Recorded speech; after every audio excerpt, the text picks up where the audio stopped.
All right, you should see it now. Imagine you saw it say it was live streaming. And then I always like to, if you just give me a minute here, just to make sure that, there we go. Yeah, all right, awesome. So I'm gonna, there we go. Okay, I'm all set. All right, so I'm gonna share my slides and we're gonna get started. So here we go, make sure I'm all set. All right, so here we go, ready? This is another thing I learned this week, so ready? Here, this is called a magic shortcut. I don't know, I'm excited about stuff like that. All right, so welcome to what I'm calling the Magnetic Money Story Workshop. Basically, as we get going, oh yeah. So if you are direct messaging me, which I love that you are, but actually direct message Kelly because she's going to be the one who's actually monitoring the chat. I won't actually be able to keep on top of it. So, but no problem at all. For those who have, just know that if you need to, for whatever, step away, feel free to just put it in the chat, or if you feel more comfortable private chat, Kelly, fine. Kelly, can you just say hello in the chat so people know what you look like in the chat? It should say co-host as well. Yeah, there she is. All right, cool.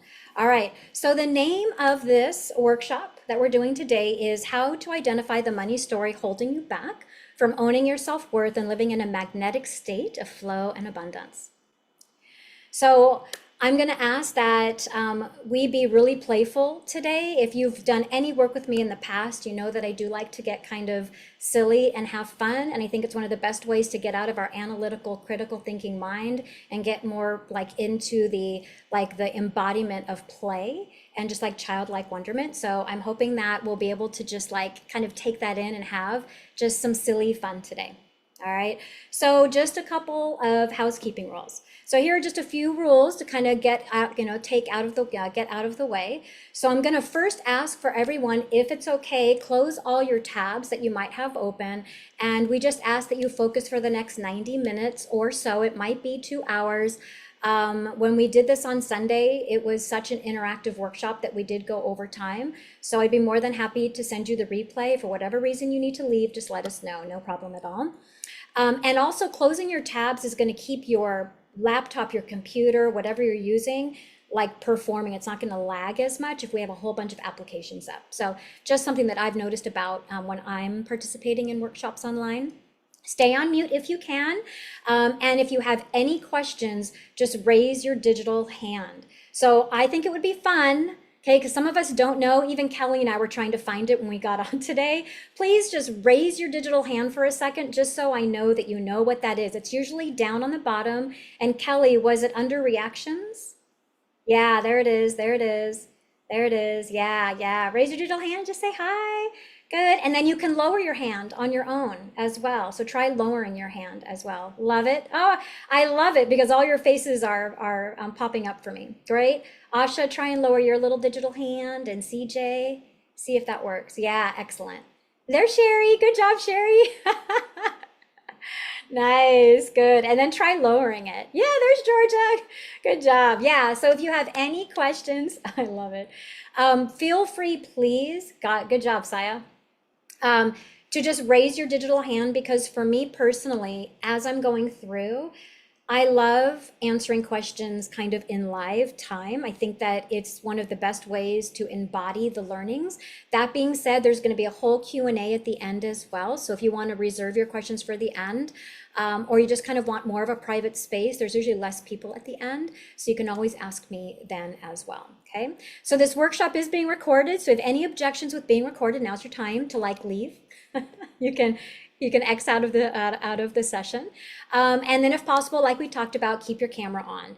Again, only right if you can, safety first. So if at any reason you need to go ahead and turn it off, that just let us know in the chat. That would be just fine with me. And then Kelly will make sure that she's monitoring the chat. And if you do have questions, like I might ask you like, oh, type a question in the chat or anything like that, you can also do that. She's going to do her best to monitor the chat and interrupt me as well. So even if you don't feel comfortable raising your digital hand, put it in the chat and Kelly will do her best to pick it up. Okay, really important to me to see if we can really answer and address all the questions you might have while we're moving through. And then I want you to position what we're doing today as like who you are right now, that it's perfect. So whatever is like part of who you are right now, you're in the right space. It's divinely perfect. You're not behind, right? Everything is whatever brought you here today. I want to come from a space that is abundant in nature and that you are inherently beautiful and amazing and talented. And we're just here to have some fun. Okay, so whether you have a business or are thinking about starting one, leaving your job, you're retired, you're a single parent, you're a mama, you're a sensitive soul, you're single, it doesn't matter. Maybe you're starting off on just like understanding what your life purpose is or what is your mission here. What we do today will apply to you in all areas, all aspects of your life. So, and then one last thing, the workshop that we did on Sunday, I'm just going to repeat. We did go over the allocated time, so just a heads up that we might run over. So if we do, I'd be happy to share the replay with you, but I strongly encourage you to stay if you can. Just the feedback that I got from the workshop was just phenomenal. So if you can stay super active, it'll be a lot of fun and really powerful for you today. So the workshop overview. So I'm gonna just make this as interactive as we can, and I would love, love, love for you to be active in the chat. It just makes it like more of a community experience, and it helps me to connect more deeply with you. Just if I can kind of see you, it's like we're having a conversation, which is how I would so much love this to go. And then stay to the end. Anyone who stays to the end, just know that I have a special treat to share. So I'm really excited to share that with you as well. So here's what we're going through today. So what is your money story and why it matters? The origin of that money story and how to rewrite your new money story. And then a bonus, I'll reveal that at the end, just how to rewrite your money story easier and faster with less effort. So that reminds me, I would love, as I was putting this together, kind of just reminded me of like, we all have a lot of our core stories. So if it's okay, I'd love your permission to just share like a story of mine. I'm going to get a little vulnerable here, but it just kind of gives you an idea of who I am and kind of what led me here in this moment. So my story, part of my story is that I learned at a really young age how to be like everything for everyone else. Putting myself like last on my own list. And it was just what I learned, just kind of, and just me, right? Doesn't necessarily mean everyone else, but just what it meant to be a child and what it meant to be a woman. And then just what it meant to be a woman in the culture that I was raised in. And a lot of that was just, you're meant to be seen and not heard. And that, really women are subservient. And that's just sort of the culture that I was raised in. And I kind of just took that right into my young adult life, into my marriage and, the family that I'm in. And so I just kind of want to share with you why that's important to me and, why this is the story that I'm sharing with you. So my journey of this awareness began when I was rolling through Target and I was happy. Right? Like on the outside, you would think I was the happiest person in the world. And if you know me from that time, that was like definitely what people told me. And I was adding things into the cart for my family. At the time, I had a baby and a 6-year-old, right? And so I'm adding things in for my baby. I'm adding things in for what my 6-year-old needs, shoes and socks, and even going by like the gaming section and knowing that my husband at the time loves video games. So like I'd put a video game in there for him. And then I would like roll through the women's section and, I saw an $8 t-shirt that was really cute. And I thought, this is a cute t-shirt. So I'd pick it up and I would put it in the cart. And then I would go around Target and, get all the other things that we needed, right? And then some of the things that we didn't need that I thought that the kids needed and something that I thought my, husband would like. And the whole time that I'm doing this, I'm having no problem getting things for my family. But there's a voice in the back of my head that's telling me that I'm being irresponsible because I want this t-shirt, I'm being selfish, I'm being greedy, this is gross, that I'd be fine without it and the money would be spent better elsewhere. So I was even worried about what my husband at the time was going to think and say when I got home, which was not anything. He would have been fine with it. It was just the story that I had in the back of my head. And you can see here bottom left that that's me pregnant with my son Alec, and that's Ian, who is now working with Sayaka. Um, but yeah, so that's like our little family picture there. Very special picture for me, and me with hair. So if you've never seen me with hair, that's a picture of me with hair. And so obviously, I knew something was wrong. And eventually, it took me a while, but eventually I saw a therapist. And, at the advice of my sister, really went and saw her therapist. And I get into the therapist office, and she says, "Okay, Lisa, like, why are you here?" And I'm like, I don't know, right? Like, I have an amazing life. I have an amazing husband, two happy, healthy children. We own two cars. I have a great job. We own our house. And I'm miserable. I hate my life. I love my family. I hate my life. And so at the end of the session, she sent me home with some homework. She gave me basically a blank piece of paper with, a lined piece of paper. And she said, "I want you to go home." She goes, "And you are to come back, and I want you to write something that you can do for yourself." Really, it was a hard task because she said on every single piece, like on every single line, "I want you to write something." And I immediately told her, "I don't have money to do this." And she was very much like, "It doesn't have to cost anything, nothing, right? And it could be big, it could be small, it doesn't matter, it doesn't have to cost a thing." So I go home and I spend hours. So it's a week between visits, and I spend hours like in between, living my life, like trying to fill up this piece of paper with just one thing that I could do for myself. And I honestly couldn't come up with a thing. And even just thinking about writing it, I felt horrible and I felt gross. And that was like the story going on in my head was I feel gross. This is, like this doesn't feel right, right? So I go back a week later, I come with this piece of paper, and I told her, I'm like, I couldn't come up with a thing, like not one thing. Um, and I kept telling her, like, the story was just, and I didn't realize it was just like, I can't afford anything, whether it's time, energy, or money.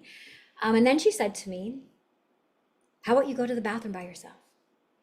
And I was like, I didn't even think about that. She's like, "How about you ask your husband to watch your kids while you go take a shower, like uninterrupted?" And that was absolutely foreign to me. I had never really thought about that. It didn't even dawn on me, right, that there were those types of things that I could do for myself. I was so out of my body and so out of touch with who I was at the time and my needs. And no one had ever asked me at that point, that was like, I was 30, I was 32 by that time, 31, 32. No one had really ever asked me what I needed. And that it was okay to even have needs. It just wasn't what I was modeled as a child. I felt completely lost in it. And then she asked me what was one thing that I could give to myself that cost very little, because I kept talking about money. She goes, "You know what?" She goes, "I want you to come up with one thing that you could buy for yourself that doesn't cost a whole lot." And of course, this is like 2001. Okay. So this is like, coffee doesn't cost very much, 23 years ago. It was like, wasn't even $2. But it was something that was coming up kind of around us. I had gone to coffee with some friends from work and kind of had discovered, like, God, I love this. Like, it's yummy, it feels good, it's warm. It's just like a sensation that I had never really experienced before. And I told her, I really love that. And so she said, "Okay." She goes, "I want you to like go and like buy yourself a cup of coffee." And that was the epitome of like the beginning of me creating what self-care meant. I didn't even know what it was, but it was absolutely the beginning of me discovering self-care and asking for something that I wanted. This actually caused a lot of fights for me and my husband at the time, mainly because I made a big deal about it. I'd be like, "Oh," because it wasn't something we were doing. We didn't go do coffee. So we'd get in the car, we would go, maybe like we were going to go to the park, and I'd be like, "Can we go get a cup of coffee?" And he wasn't like, "Yeah, let's go do it." And so I was like, "Never mind, never mind, never mind. Let's not do it." And he'd be like, "No, like, let's just go do it." And I'd be like, "No, no, no, no." And it became like this like argument that we had. And then I was like, "Forget it." And then I became secretly resentful about it, right? All the things, because I wasn't showing up for myself. So things go on from here, right? So from there to this day, now my coffee is non-negotiable, right? So like you can see, I posted this on my social media the other day. It's non-negotiable. Like if you see me drinking a cup of coffee, it's more than just what's in the cup. It is an absolute like radical self-care, self-love. like coming from a state of abundance that comes from inside of me, fighting all of the past feelings of feeling selfish and like, this is something that I'm doing for me and that's unfair to everybody else. So it represents far more than a cup of coffee. And little did I know that it would change my brain chemistry forever, and that it would create new neural pathways. I wasn't thinking about that at the time, and that it would reprogram my life back into abundance, right? Now, it wasn't overnight, but it definitely was like me turning a corner. So I became so much more present with myself with this practice. I began to fall in love with myself again and feel safe questioning everything that I knew as true. And that was really important because as it's caused problems in my marriage, I still, going to therapy every week, started to become far more aware that like I had a voice and that I could use my voice. And obviously this led me to understanding my codependency at the time. And I always tell people like I will always be in forever, and I'm proud of this, recovery of codependency, right? It's something that I work on every day. I have come leaps and bounds, right? And my self-care is on fire. And this is what I teach to all of like everyone that's around me, my yoga students, meditation, my clients. But my codependency is always like this far for me. Like I can always reach for it. So this is something that's very, very important for me to like constantly tap back into this cup of coffee. So as this starts to change my life, and I start questioning everything, I started believing I was worthy and started showing up for myself and started questioning actually the status quo. And I felt stronger and more open. I started to ask for help more. I started to set boundaries and stay true to those boundaries. And this led to divorce, which eventually led to foreclosure, repossessions, bankruptcy, and a really, really deep time of depression. I'm 54. This time in my life was the darkest time of my life. I'm surprised, honestly, that I survived it. I felt like I lost everything. I was stripped down. It was rock bottom for me. It was like having my marriage fell apart. I felt like it was my fault because I wasn't being a good girl and a good wife and a good mom, because I was like causing all these problems. And it was like my left arm was gone, not having my partner there anymore. So it was the darkest time of my life. And I call it my zombie era because really, if you knew me at that time, I'd get up in the morning, I was a zombie. Get the kids up, throw food in their mouth, throw like clothes onto them, get them to school, get them to daycare, go to work, and then go pick them up, throw food in their mouth, throw them in the bathtub, get jammies on them, throw them into bed, maybe read a book, and then go cry like all night long. And that's what I did, like just on repeat for what seemed like forever, but was probably just a solid 6 months before I started to see some light. But without it, I wouldn't have had what I like to call my rebirth. And my children were definitely my angels. I tell them this to this day. I don't think that if they weren't there, I really believe that part of why they came into my life was to help me through that part. And it was the worst time of my life, and it was the best time because it's really what got me into this next phase where I like to call like the zombie into the Phoenix era. And then I just have this beautiful quote. It says, "For a seed to achieve its greatest expression, it must come completely undone. The shell cracks, its insides come out, and everything changes. To someone who doesn't understand growth, it would look like complete destruction." Cynthia Ocelli. And then the little picture you see on there is from my son Ian. And just during a hard time in my life, he literally just like, he erased whatever was on that board that we would write to each other. And he just wrote, "Everything's going to be okay." So they're just amazing. My kids are like so incredible to me. So as the Phoenix, I was gloriously happy. This led me into a space where I had never been as happy as I had been at that point in my life, the happiest I had ever been. And at that time, just so you know, I was working 4 jobs, single mom, raising my 2 boys on my own with no help. I was sharing custody with dad, but no financial help. I was doing everything, right? Doctor's appointments, medical appointments, going to all the conference, all the things, right? So eventually this led me to yoga in 2010 at the age of 40. So I didn't take my first yoga class until I was 40 years old. And even though I was working the 4 jobs every day, taking care of the boys, I was blissfully happy. And my aha was that I realized that I kind of was becoming addicted to that phoenix rising sort of energy where you like have to crash and blow everything up in your life in order to create change. And I just was in this constant like phoenix rising, like blow everything up and then start over. And eventually I realized, and it really was getting back into my body and feeling safe in my body, that I could kind of be what I would call the metaphor of an eagle. Because eagles soar, right? Eagles, when they're flying, they don't worry about falling. When they get tired, they just go and rest on a tree. It's like I just imagine myself soaring through life without the fear of falling, right? So in 2012, I took a leap of faith and I got my yoga teacher training, my 200 hour in 2010. And not even, 2 years later, because I graduated, I think, in 2011, a year later after that, I took a leap of faith and became like a solopreneur and started teaching meditation and yoga full time. I was zipping around all the Bay Area teaching yoga, working 7 days a week now and totally loving it. And I always tell people this, the worst of the worstest day I've ever had being my own boss, teaching yoga, meditation, and like being an entrepreneur, the worst of the worst days of that, they are always better than the best of the bestest days I ever had having a cushy job. So I knew that like I was where I was meant to be. And I was spending more quality time with my children. I was more present with them. I was more aware of them. You can see these are old pictures because I have hair. It's so funny to see them. And I loved just the idea of spending that time with them. So in some cases, teaching yoga and doing this full time, and in the beginning, I was making 5 times more per hour than I had been at my regular job, right? And it was like I was working full time in HR. I was a nanny for 20 hours a week. Like I was working a lot of jobs. So that in 2010, I invested about $3,000 into my yoga teacher training, which had been the most I had ever spent on myself. It was hard, not only financially, but mentally and emotionally.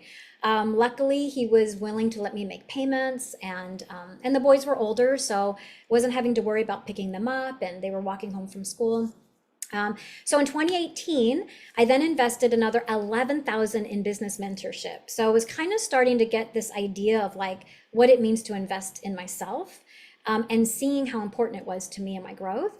And then crazy in 2019, I invested another 6,000 to achieve my 300-hour teacher training.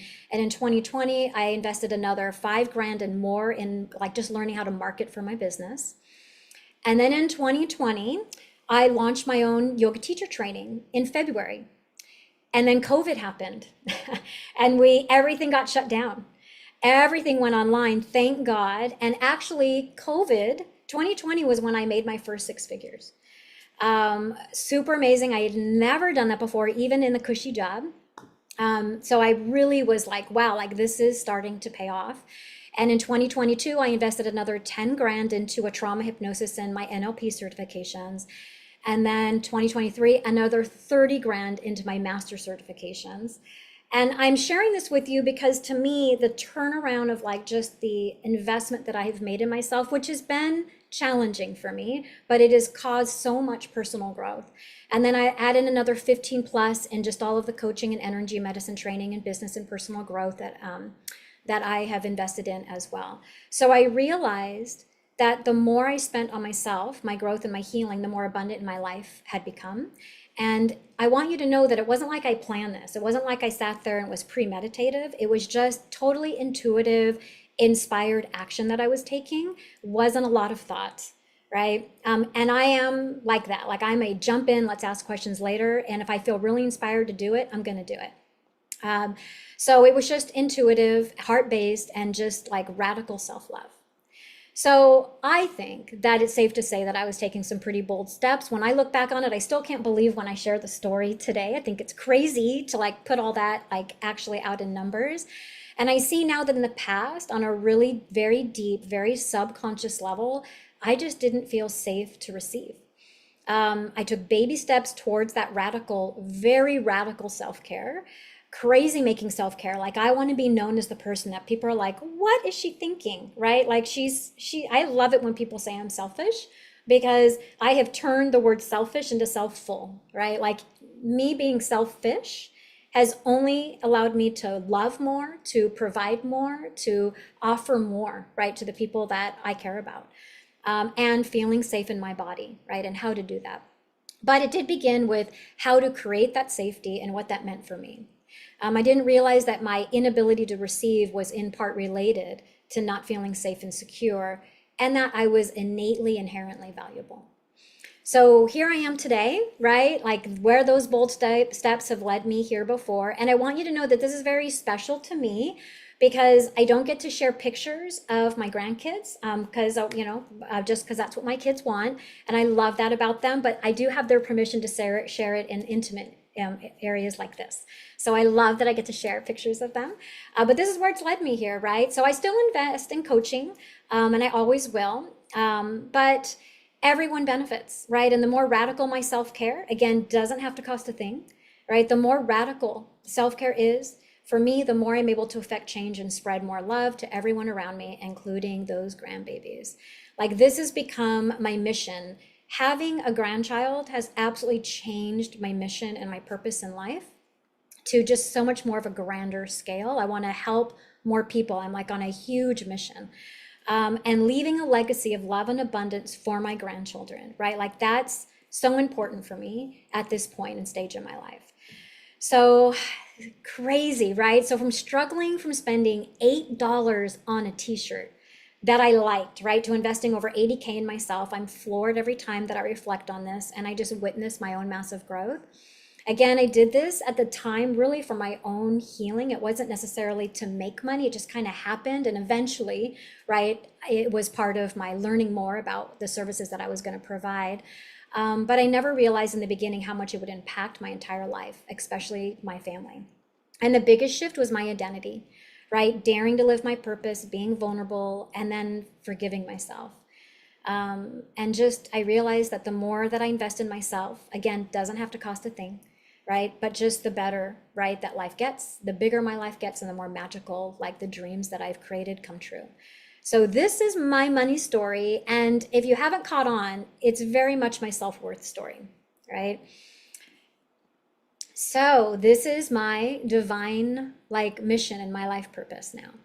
The more money and abundance that we can put into the hands of you, right? Like kind, compassionate, gorgeous souls, and like circulate that back out into the world, the better the world would be. I consider us like spiritual money launderers, right? Like if we can, I want to tip the 1%, like where all the money is and what they call like the 1%, I want to tip that back into all of us, the people who feel called, people who are sensitive, people who feel like they're empaths, people who just feel the call to like want to invite in more abundance. If we can pull in more money, if you can attract more money into you and your life and like literally spread that out into the world through buying a cup of coffee, like we are like spiritual money launderers. We're going to make this world better, right? So I want us to set like our inherent self-worth on fire. And that is my story. What'd you think? Crazy, right? I'm just reading the chat to see if there's anything that I need to look at. Awesome. Yeah, some of you know that story and some of you don't. Some of you lived that story with me. Sayaka was there for a lot of it on the other side. I assumed you were born teaching yoga. Yeah, no, girl, 40 years old. Yeah, yeah. So thank you. So everyone, are we ready to kind of play all out? I'd like to bring us into kind of the meat of what we're going to do today. Yeah, is that okay? All right. Yeah, thanks, Kathy. Yeah, all right. So I want to introduce to you what I'm going to call the Money Queen method. And we're going to talk about the current you. We're going to talk about defining future you. And then we're going to talk about the gap. And that gap is how do we get the current you, right, into that future you, into the now, right? What is going on in the gap that we can help collapse time so we can draw that future of you wanting to invite in more abundance into your life, specifically money, but it could be love, could be anything, into your life now, right? And then actionable steps. And if you know me, I teach Kaizen. So we're going to talk a little bit about the Kaizen way today. And then really next stage is just that commitment to self. This is like the kind of like the high level of if I had to give this a like structure, this is what it looks like from a very high level. So the current you. So everyone has a money story. Even if you don't think you have a money story, you have a money story. We all do, right? And we want to talk about like getting rid of limiting beliefs and like subconscious blocks and preparing for this workshop. I have had a lot of conversations with some of you about money and the fears about money and the way we feel about money. So I wanted to share some of them because I thought they were really interesting. You probably won't be surprised by them. Money is hard to get, make, create, and keep. I'm not smart enough, talented enough, special enough, educated, enough. Wanting to be wealthy is selfish and it's not spiritual and loving and kind. It's not for me, so why bother? Rich people are bad and greedy. I'm destined to be poor and it's hard to get ahead. I think I deserve abundance, but nothing changes no matter how hard I try. I can either make money or I can follow my passion. That was like one of mine for sure in the past. People will judge me if I make money a priority, and people think that all I'll care about is money. So I agree with all of these. I have had a lot of these as well. Like in the past, I could tick each one of those off, and I'm sure you all have even your own. And then the current you. So know that no one really wants to talk about money in fear of what others will say, think, or judge. Some of you probably are fine. You're on this call, so I assume that you're interested, right? Because there are people out there who have, I would imagine, no issues with money. But that's like, not what this call's about. Society in the upper, what we call 1%, kind of wants to keep us small about money, right? And have you ever thought about where this comes from? And yes, we can totally get curious about our childhood, our parents, our culture, traditions about money and how we were raised. But I want to take a first look at some history and our ancestry as women. So I want to talk a little bit about epigenetics. Epigenetics is a growing body of research that suggests that trauma, like from childhood abuse, family violence, food insecurities, poverty, oppression, among many other things, can be passed from one generation to the next. And here's how. Trauma can leave a chemical mark on a person's genes, which can then be passed down to future generations. This mark doesn't cause a genetic mutation, but it does alter the mechanism by which the gene is expressed. And this alteration is not genetic, but epigenetic. So this is like a new kind of current, like you could Google this and get a whole bunch of interesting information on it. So just a century ago, women were banned, like from owning property, applying for credit, or opening even a bank account. Women pretty much had no right to their money, land, or bodies, and this was due to just a legal practice back then. But I'm using Bridgerton because I've recently watched Bridgerton, and it's super beautiful and very romantic. But if you watch it, it very much is in a time where women didn't have control really over their money or their bodies. There's a scene in there, if anybody remembers, where one of the main characters is having her baby and it's breech, and they would call on her husband to make the decision about what should happen with her or the baby. She doesn't have a right to that. And there's a whole other story behind it. Her husband has passed on and blah, blah, blah. But it's so interesting, really, kind of what was going on. So women had no right to their money, land, or bodies. Married women were also considered property of their husbands. It wasn't until 1974 when women in the US were granted the right to open a bank account. It actually happened before that, right? Technically, we had right before that, but banks were still refusing to either let women do so without a signature of their husbands.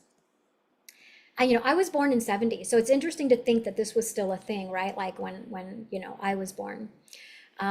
So most of us don't know where all that scarcity and fear comes from and just think that this is kind of how life is, right? We kind of tend to get into that victimhood mentality. But you may kind of now be getting an idea that it isn't necessarily like your fault, right? Today, considering how much programming that you have, not just from your parents, and from generations, but ancestry, right? Culture and traditions. So I want you just to kind of understand that it's not all your fault, right? It's our responsibility, right? We have the responsibility, we can change it, but there's so much going on underneath that subconscious layer that we bring with us from generation to generation. And, whether your ancestry, like whether it's the Holocaust, Iranian wars, like things like that, like we've got a lot of that, right, with us. So it may seem hard and daunting to tackle all this unconscious programming at first, but it's actually quite simple to crack open possibility when we're willing to look at it. So just the curiosity is all that we need, right? Because that's going to start to open and unravel some of what's going on underneath. Even millionaires have a money story. And I know many millionaires, and I'm sure you do too, whose lives are a mess and their self-worth is in the toilet. Okay.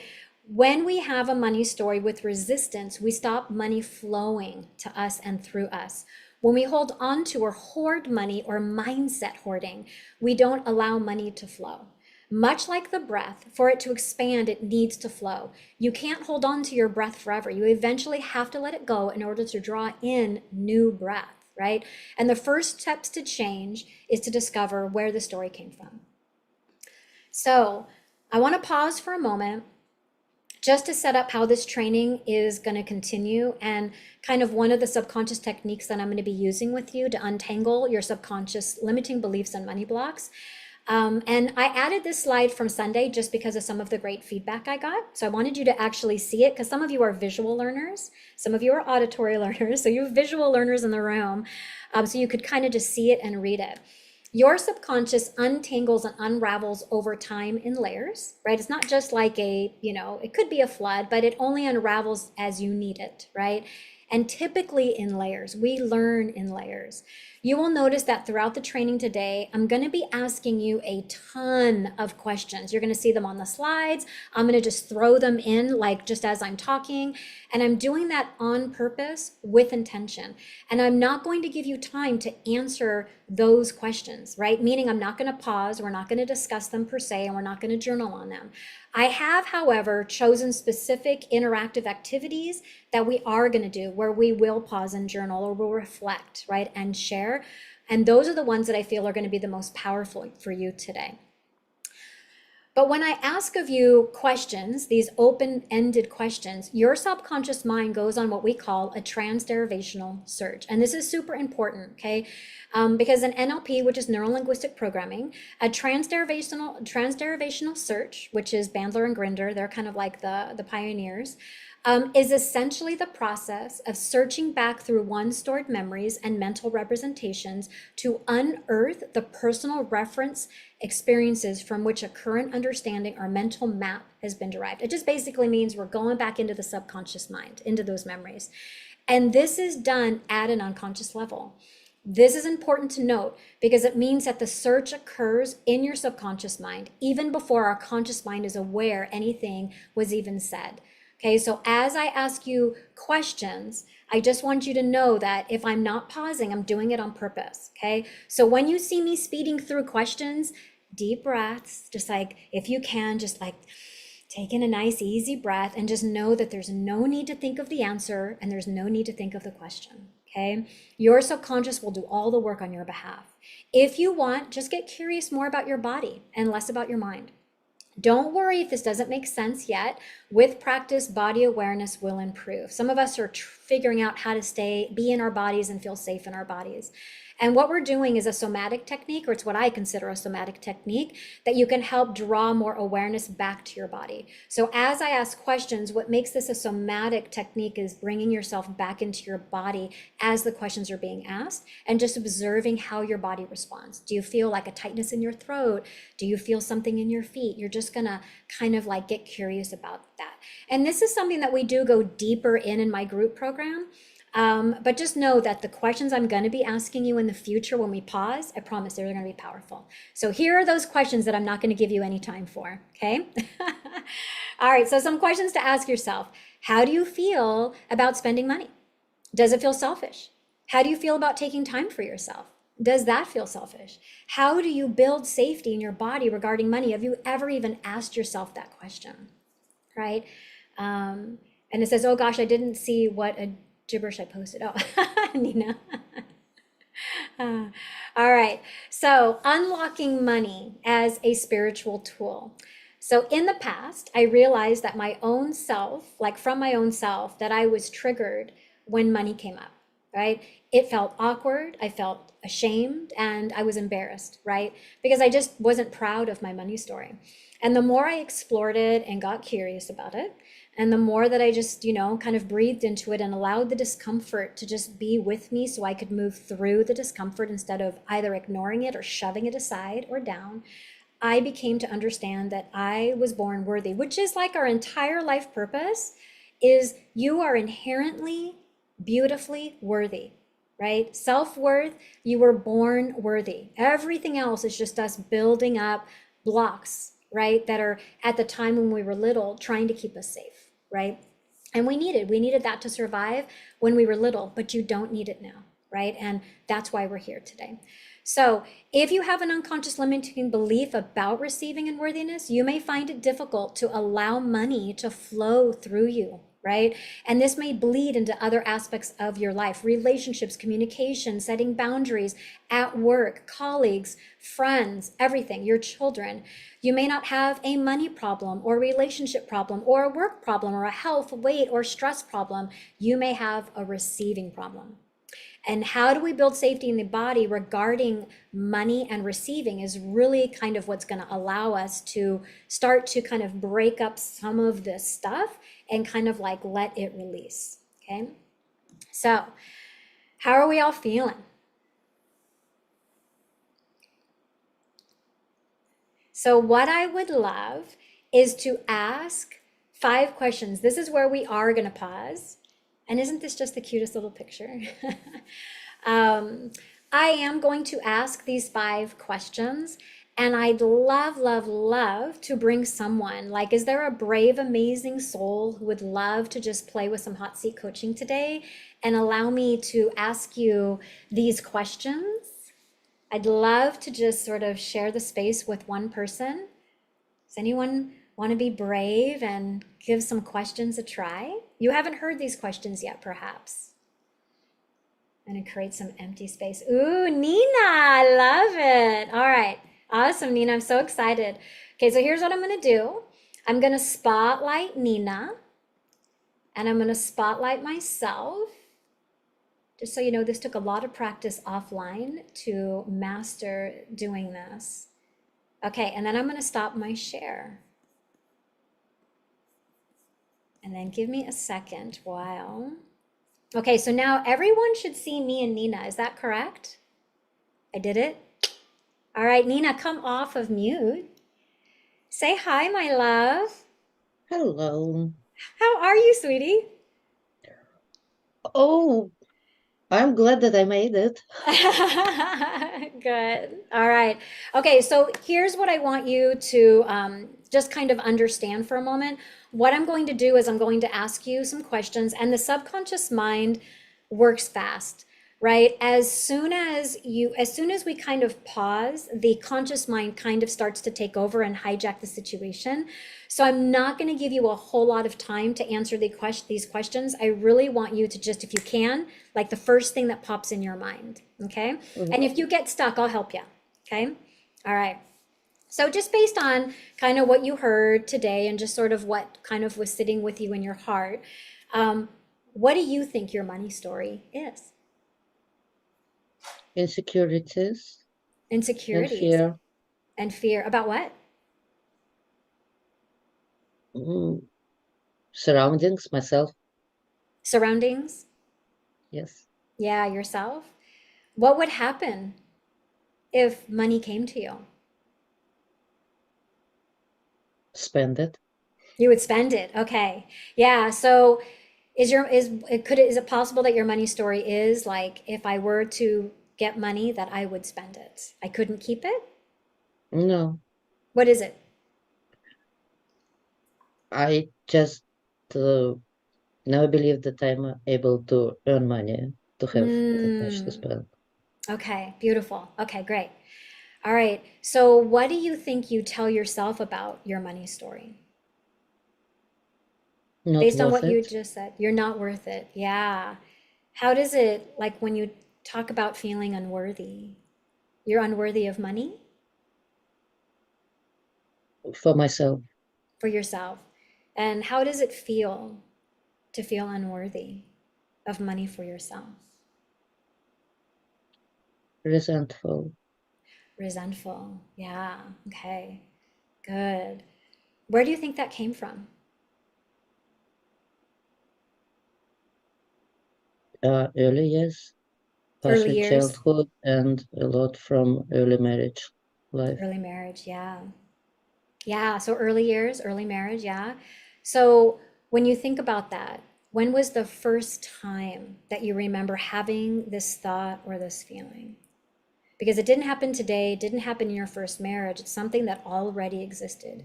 And you kind of alluded to it a little bit, like early on when you were like little. I don't remember when I was very little, but I do Mm-hmm. remember getting a negative response from my mom when I asked to get an ice cream after I had to take the dog to the vet to be put down. Ah, yeah. How old were So I was you? about 12. Okay, 12, beautiful. So the cool thing about that question, and that's really, really good, is if you were to just, you could on your own, like after our training today, kind of journal on that, like just journal on when you were 12, this is what, when I was 12, this is what happened, and just kind of journal on it or think about it or walk on it, whatever your thing is, because I'm gonna guess that a memory before that might show up when you were even younger. Yeah. Yeah, I see you're shaking your head. Yeah, usually we can nail down something between the ages of 0 and 7 because that's the imprint period. Between the ages Something of, already came. you did? Yeah. Do you want to share? You don't have to. Uh, just getting scolded for breaking toys. Yeah, yeah, yes. Yeah. And so that time between 0 and 7, we're like sponges. We're emotional, energetic sponges, and we take everything that we experience as truth. It's what we know as right or wrong, right? So as you reflect on that, Nina, do you think that that is a reflection? Like, does that play out for you today? How does it play How out? does it play out for you today? Like, do you feel like does that? I mean, you're here on the call, so I know that you were attracted to the topic, but do you feel like whatever that was when you were little, whether it was being scolded for the toys or the ice cream when you were 12, how did that make you feel? Angry? Angry. And do you feel like you still kind of hold some anger and resentment today? Yes. Yeah, okay, beautiful. And that's it. That's all that we need. We don't have to get like, I mean, certainly, if this was a whole like, weekend workshop, we could get soup like much deeper into this. We do this deeper into my group program, but that's it. So I'm going to give you I'm going to show you the questions so you guys can either snap a picture of it or write them down if you want. So you can definitely work on it. I'm going to give you a little bit of time today. But Nina, nice job. I thank you so much for sharing. I'm going to give you some hearts. Can everybody just like give her some love? Give her some love. If you want to do what I just did, it's under reactions and it's send with effect or just a little heart or a little, little beautiful little kiss emoji or whatever. So good, Nina. Thank you so much. I miss your face. So beautiful to see you. All Thank you. right. If it's okay, I'm going to take you off spotlight now. And I'm going to take myself off of spotlight so I can see everybody's beautiful faces. And if it's all right, I'd like to give you just a minute to ask these questions of yourself. Okay, so I'm going to give you time to write them, and then a little bit time to journal on them. All right. So now, question number 1: what do you think that money story is? So based on what we talked about, and I just walked Nina through it, what do you think your money story is? And remember, for the purposes of our workshop today, like it could be a word, it could be anger, it could be not enough, something that you can take with you to journal on later. Okay. So I'll give you just a little bit of time to write that down. I'm just going to kind of make sure I have a little timer here set. And a couple minutes just to write down some ideas. Just watching I'm writing. someone go through it. Yes. Oh, I'm just saying I'm writing the questions in the chat too. Oh, okay. All right. Oh, thank you. Yeah. Um, so whatever you think your money story is, after this workshop, I would take that and expand on it because these questions will help kind of start to unravel some of the subconscious blocks. And then Kelly, if you want to write the second one, that one is, what do you tell yourself about that money story? Eva, hi Eva. I didn't get to say hi to Eva. Lauren, hello. Who else did I not get to say hi to? All right, I think I got everybody. Yeah, what do you tell yourself about that money story?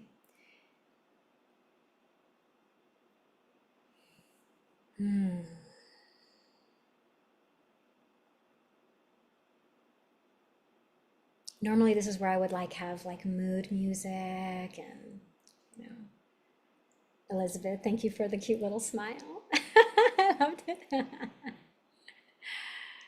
Oh, so beautiful.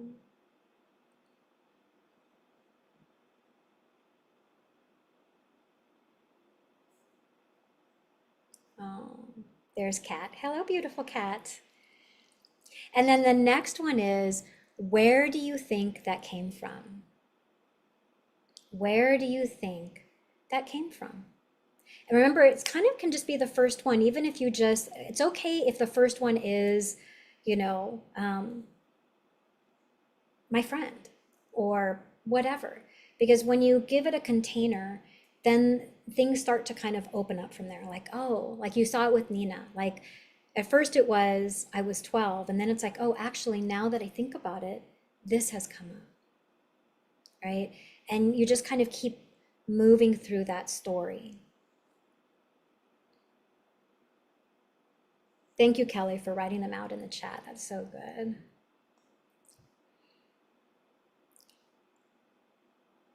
And then next would be, when was the first time you can recall thinking that? Or when was the first time you remember thinking or feeling that or seeing it?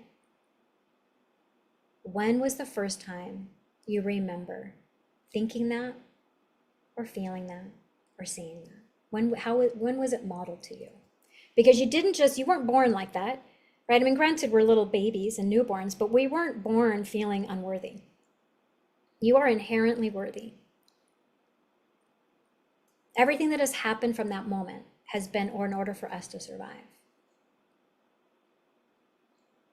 Yeah. Give you a little bit of time to either write that down. Again, know you'll get a replay, so you'll be able to pause and kind of take these even deeper if you want. Secretly, if I could figure it out while you guys are kind of writing and reflecting, I thought it'd be fun to kind of make a little workbook, a little like a fillable PDF where you could like work through this and answer the questions. And then your next one, this is number 5, I believe, is that reflection. Is your life a reflection of that story today? So is your life a reflection of that story? Is your life a reflection of that story? And I want you to know that it would be okay if the answer was no. That would be okay. Just come back and see if it changes. You can't do it wrong. Right? Great. Does anybody want to type any, like, I'd love to hear some ahas or in the chat, like type anything in the chat, like something you want to share. My money story originally, it was everybody's got your money. I was raised, everybody's got your money. You can't trust anybody and everybody's out to get you. That's how I was raised. And it took a very, very long time for me to unwind that story, to reprogram that story and to find the wherewithal and the safety in my body to feel vulnerable enough and safe enough to explore it and release it. Yeah. I'd love to just see one. Does one person want to share anything? There it is. Just unwound a messy message from my past. Need to struggle to have money. Yeah, Jess. Yes, yeah. I feel like I have several. Kelly says, no matter how much money I make, I'll always be in debt. Yeah, yes. And Chris, money is for others, but not for me. I really have no idea where it comes from. That's okay. Yeah, just writing it out, you've like, yeah, we're putting it out into the universe for resolution. So beautiful. Yeah, and I'm not worthwhile nor valued as an employee. Oh, babe. Yeah. Yeah. Yeah. Thank you for sharing that, Nikki. That's like super deep. I think many of us can resonate with that. I grew up with, this is Linda, I grew up with subconscious messages based on the models around me that I needed a husband with a high paying job to have abundance. Girl, can I just tell you, Linda, you just like blew my mind. Another one of mine is I cannot be successful without a man in my life. Yes, yeah.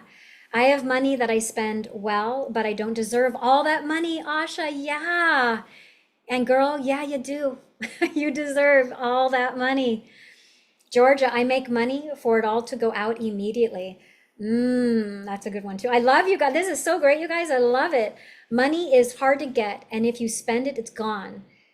Save the pennies my mom gave me for gumballs because I didn't want to not have the money. Yeah. Do you know, Julie, that that is probably deep in your cells, like deep in your cells? Yes. Yeah. Um, what else do we have? Kat, I'm incapable of making enough money as a single mother to take care of myself and my children, and wanting money is selfish, greedy, and entitled. Yeah. Kat and I, like, we're so like simpatico. It was never a conscious story. I was told, but it's what my parents and all of my friends modeled. Yeah, you guys, these are so great. I have to work very hard for money, and deserve it first before I'm allowed to earn it. Yeah, wow, you guys, these are so beautiful.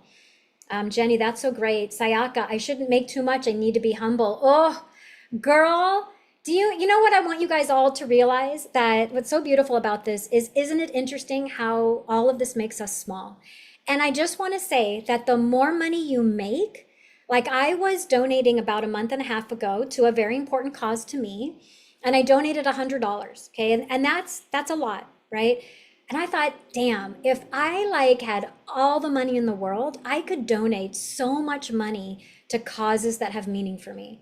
It's the least selfish thing you can do. All right? Yeah. People with money are admired, and I am nothing by comparison. Oh, Kathy, that is so beautiful. Yeah, and so not true. Thank you for putting that out in the space. So beautiful. And Eva, my messaging from early, I don't know if it's Ava or Eva, my messaging from early attachment years was the inverse. You can't depend on men and need to make your own. Ah, that is so interesting and so good. I can see how that would lead to a lot of like scarcity thinking and victim like thoughts. And Rose, my mom never had money of her own and had to ask dad for it always. Do you know that that's kind of like how it was in my home as well? No wonder why you guys were all like, you guys all reflecting my money story. That's the way it works, right? Like we all are vibrationally like on this same beautiful wavelength, and we're all going towards abundance, just so you know. Rose, yeah, my mom never had money and had to ask my dad for it. And these are all good, and I can relate to so many of them. Yeah, absolutely. Yeah. In my home, the man was, in my home, it was man is above woman, and woman, like, I'm sorry, God is above man and man is above woman. If you know me, I've said that a lot because that's so much a part of my programming. God is above man and man is above woman. So everything funnels up through the man. Yeah, absolutely. Beautiful. Oh my God, you guys are blowing my mind. I love you all so much for sharing. Sherry, money is hard to come by. I grew up with very frugal family and kept that mindset with me, scarcity mindset. Yeah. Yeah. So we're going to blow that up, you guys. Love it. Oh my gosh, I'm seeing so many amazing things. So let's take this. These are all so great that we're going to take this now to defining the future you. One more. Valerie, I'm in a repetitive cycle of my father dying homeless and broke, then repeated the process when my husband died and I lost everything. Wow. And now my current partner is dying and I'm struggling to make money and at risk for losing my home. Oh, Val, thank you so much for sharing that. I'm just sending you like all the love. I'm sending everyone all the love, but Val, I'm definitely holding you in the light. Yeah, holding you up in that abundance. Yeah, I love you. All right, let's work on sharing this. You guys, thank you so much for sharing and just that vulnerability to share. So now we are going to define the future you. So as we move on, You may be asking yourself, so how do I even create a new money story? In order for you to create a new money story, you have to understand that money isn't what we think it is. We define money, what money is and what money isn't. Let me repeat that because I kind of messed it up. We define what money is and what money isn't. And we create this huge story around this belief. So now that we've defined your current money story, or at least shined a light on it and possible unconscious limiting beliefs, or they might start unraveling, let's define future you. And I want you to just understand that future you is always present with you now. I could have a whole training on how time is not real and it's an illusion. But just know that like who you are today is who you were. So one of the best ways to redefine your future is by redefining who we are right now. So even though we're talking about future you, we're doing that right now in the now. Okay, super important to know, like a little bit of kind of some quantum physics there. So the first thing is to understand a bit more about money itself. So what you think money is, it isn't. Money is not a real thing. And I want you just to be playful. I'm going to kind of try to blow up your mind a little bit, and I'm going to succeed at it, okay? So it's just a symbol of the real wealth that's inside of you. Money is me. Money is you. Money is the chair you're sitting on. It's the door to your house. It's the molecules that make up your body, right? My body, your car, my car. It's all quantum physics. Everything comes down to atoms, subatomic particles, and waves and energy. So ultimately, we are all energy and we are all one. You are not separate. You are not separate from the energy of money. And I want us to get into using money as a spiritual tool, right? And money as a spiritual tool we can all tap into, right? Money is both nothing and everything. And that's very tantric yoga of us to say, like if you're, and not tantra like you think, I'm talking like the pure essence of what tantra yoga is. And really at the end of it, it's like, for me, as soon as I realized I was no thing, I became everything, right? You realize that you're not separate. We're all here remembering that we're not separate. We separated to keep ourselves safe.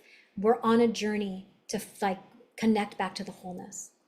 Okay, so I'm gonna blow your minds up a little bit. So I want you just to like be a little bit, I'm gonna kind of like, it feels like for some people it's off topic, but I'm just making a point, okay? So I just wanna bring it back down to like reality here, right? Have you heard of fractional reserve banking? And we're going to mostly use this as a metaphor, okay? But banks are allowed, or they were allowed, to lend out money that they have in reserves, creating money in the economy, okay? So for example, if a bank has $1,000 of your deposit, it might only have to keep $100, like usually it's like 7 to 10% in cash reserves, and then lend out the remaining 900, okay? So your bank account still shows that you have 1,000, but there's actually 900 of it they took out and they gave away to someone else for lending, okay? So not all banks practice fractional reserve banking, and I just kind of wanted to give you some information. So as far as I know today, because I'm not a financial advisor, but I did chat with a friend that is a financial advisor, fractional reserve banking, it had been in practice in the US since about the 17th century, but the modern style of it began about the 1800s. And basically in 1913, the Federal Reserve Act established reserve requirements for the bank. So they literally were saying like, bank, you have to keep 10%. You can't, they basically are saying you have to keep 10%. So you don't have to keep all of it, right? So they could lend out money and pump money out into the economy. We're going to say you have to keep, let's say 10%, but you can loan out the rest, okay? And that was like mostly through the 70s, all the way through like the 2010s. And banks could like, I'm just going to bring us forward. In 2020, during COVID, that stopped. Banks then basically, the reserve basically said to the banks to help our economy, forget the reserve requirement, right? You don't have to keep 10% in. Now you can give everything away, right? And let's pump money out into the economy. And really that helped to, hopefully, they were hoping that, that will help interest rates and kind of put money into the economy. now that we don't use it, you know, I want you to still understand it like as a metaphor. And actually, if you ask me, it's even more crazy, because that means that if you do deposit $1,000, technically they can take that 1,000 and go loan it to everybody else. Okay. So back before the Depression, from again, what I understand is it didn't cause the Depression, but because people were worried about the economy, people went to the bank to withdraw all their money.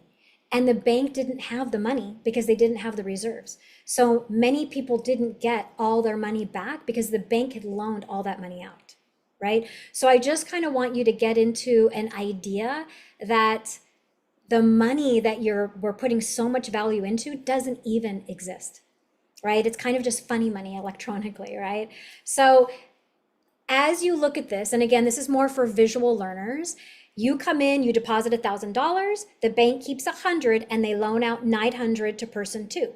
Person two then goes to their bank, they deposit that 900, that bank keeps 90 and they get to loan out $810 to person three.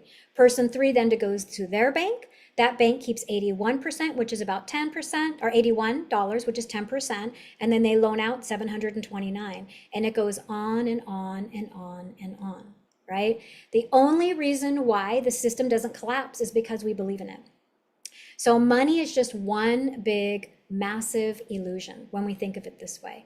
And again, we don't really have to worry about it today, but the idea of like before the Depression, I mean, really, if all of us went to the bank and tried to pull out all our money, it's not going to be there. It's all out like elsewhere. All right. So I'd love to know, right? Like, what did you guys think of that? I have it in my slides. Do you feel as though, like, did that help kind of to create some distance between you and money? The whole idea was just money isn't real. It's one massive illusion. And I'm kind of taking a poll because I want to know if it's something that I should keep in the training or not. What do you guys think? Oh, yeah, Elizabeth, you've had that thought the whole time? Yeah, it's literally nothing. Yeah, you liked it, Kat? Okay. All right. Some people it doesn't resonate with, and if it doesn't, that's okay. Let it go. It's gone, right? But for me, the reason why I included it was because I was like, man, like, fuck, like, money's not real, right? It's just kind of going around, and it helped me create some distance between the importance that I was putting on it and the fact that it just doesn't exist. Yeah, the shift is important. Yeah, and that's really what we're all about, right? It's definitely interesting, right? Triggers a little fear. Yes, take deep breaths, Sayaka. Deep breaths, because fear is just that opportunity for us to like see where that fear comes from so we can invite in that abundance. And that's what we're going to do today. All right. So in order to create a new money story, we had to blow up your existing idea of what money is, right? Right? So this is how we create more possibility to create something far more infinite and to align with it. And just one more thing, Sayaka, remember that you are inherently valuable and money is just energy, right? You're not separate from money. So it's who you are, inherently your self-worth, right? Like take deep breaths like everyone into your body about that, right? Yeah. So, and remember that money isn't intrinsically tied to self-worth, but it is a player in the game. Just because someone is wealthy doesn't necessarily mean they have great self-worth, and vice versa. Okay. So here are those questions again that I'm not going to actually pause and have you answer. They're just there for your subconscious to hear it. I'm just going to say them so they come in, right? How do you get out of the box you put yourself in? Have you ever even held the belief that you can and get to be wealthy? Have you ever believed that you can have an abundant life? And one of the best ways that we can do this is to get into a creative brain training activity. And all that means is I want you to get a bit silly about it. Like, can you believe that money is easy? What if it was easy for you? What if you had such a connection with your own self-worth that it did not matter what other people thought of you, right? Beyond money, because money's just, again, a representation, right? So even just taking this beyond money, what if your self-worth wasn't tied to what's outside of you? That even if everybody thought you were unworthy or they didn't appreciate who you are, that didn't chip away at your self-worth, that your self-worth is so strong that And this is what we talk about in my group program. Perception is projection, right? Anything, anybody that holds a belief about you is not about you. It's our projection. It's their projection of who you are. And that's the same for me. Any feeling that I have about you is a projection of me, right? It's really not about you, it's about me. Okay, so we have to kind of start to get curious and playful and just practice the idea that like our self-worth is not tied to anybody needing to accept us. And that's not an easy one. That's not like that's simple to say, but yeah, not necessarily easy to create in our lives. So I want you to get playful. It's hard to think big because we may feel we're going to jinx it or it feels selfish or taboo. So here's a tip to tap into your new money story. I want you to think, because I want you to take it outside of yourself. Like, what kind of life would you like your child or someone you care about to live? Or how about the sweet, cute, little, innocent, adorable you from the past, right? Go into someone else, and if you can, a child, just because it's before life happened, right? They're innocent, they're sweet, they're just being who they are. What kind of life would you like them to live, right? I bet it's abundant and easy and beautiful and kind, right? And that they never have to question their self-worth. They feel so embodied with who they are. And then once you identify this, make that your story. That's your story, okay? It's not your fault that you've been playing small, but it is our responsibility to choose to play small, right? We're working against all that programming, all that ancestry, and we're going to take it, and instead of it working against us, we're going to use it as fuel to create something bigger and more abundant for ourselves. So this is your life, right? So I want you to ask yourself the fun, scary questions. I'm leading you up to our next activity with the most outrageous, terrifying answers, right? Like when I go to ask you this question, I want you to play big. I want you to play so big that it maybe feels a little uncomfortable, right? Because I want you to know that this is a safe space. It's only us, and it's safe for you to play big, right? So funny questions to ask, right? If you could write a check to yourself, like how big would it be? How much would you like to receive a year, right? If money weren't an issue, what would you do with it, right? It doesn't have to be like, I want to create world peace. And yes, I do want to donate to causes that have meaning for me. But how about like not just career and family and your purpose, but vacations, being able to take your family on like vacations where you're creating experiences. I'm all about wanting to pay for experiences, right? Having grandchildren, I realize more and more that I'm not going to be here one day, right? So wanting to, like, I would love to be, my kids are planning on going to Disneyland next year. That's thousands of dollars to go to Disneyland. I want to be able to spend my money on doing that and have that experience, right, over anything else. But then also get playful. Do you want to redecorate your house? Do you want to buy cars, boats? It's not selfish. It's not selfish, right? It's okay to want and desire these beautiful things for yourself, right? You're here today. I guarantee you, if you want to buy yourself a freaking Beamer, you're not selfish. It's not greedy of you. You're here today. I already know that about you, right? You're beautiful, you're compassionate, you're kind, you're sensitive, right? You're graceful. You only want to provide more for the world.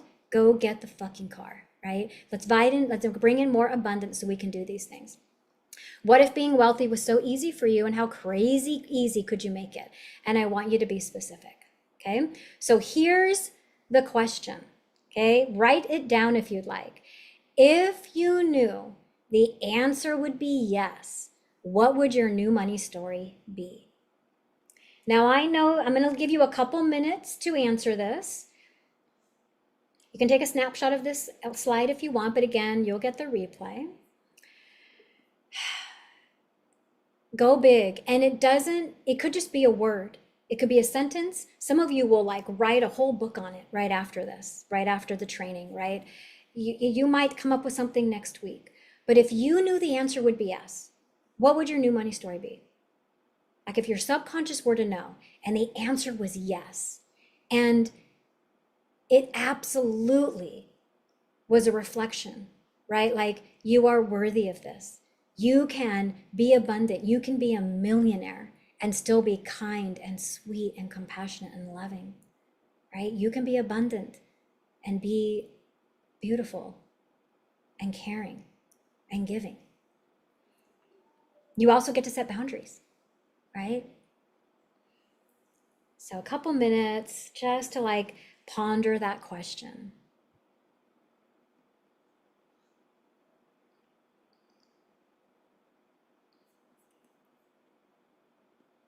I love what Eva wrote. Feels like it's one big game and we need to learn how to play this game of money. Yes.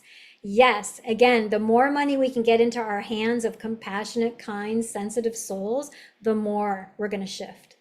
Yeah. Yeah. Aw, Georgia. Sounds good, beautiful one. Okay, Asha. Sounds good. Yes, I'll give you the replay. Yeah. Oh, beautiful. Yeah. Maybe another minute or so. And if these questions even bring up for you self-worth, right? Like you want to just allow whatever the questions bring up, they're divinely meant to unravel some of that stuff that we're holding deep underneath, right? So it's okay. It's okay. It doesn't have to be money. It could be bringing up other things. And I would imagine that it might. Yeah. Confidence and abundance. Yeah. So if you knew the answer would be yes, April. Yeah, you would be confident and abundant. Yeah. Yeah. Yeah. Beautiful. All right.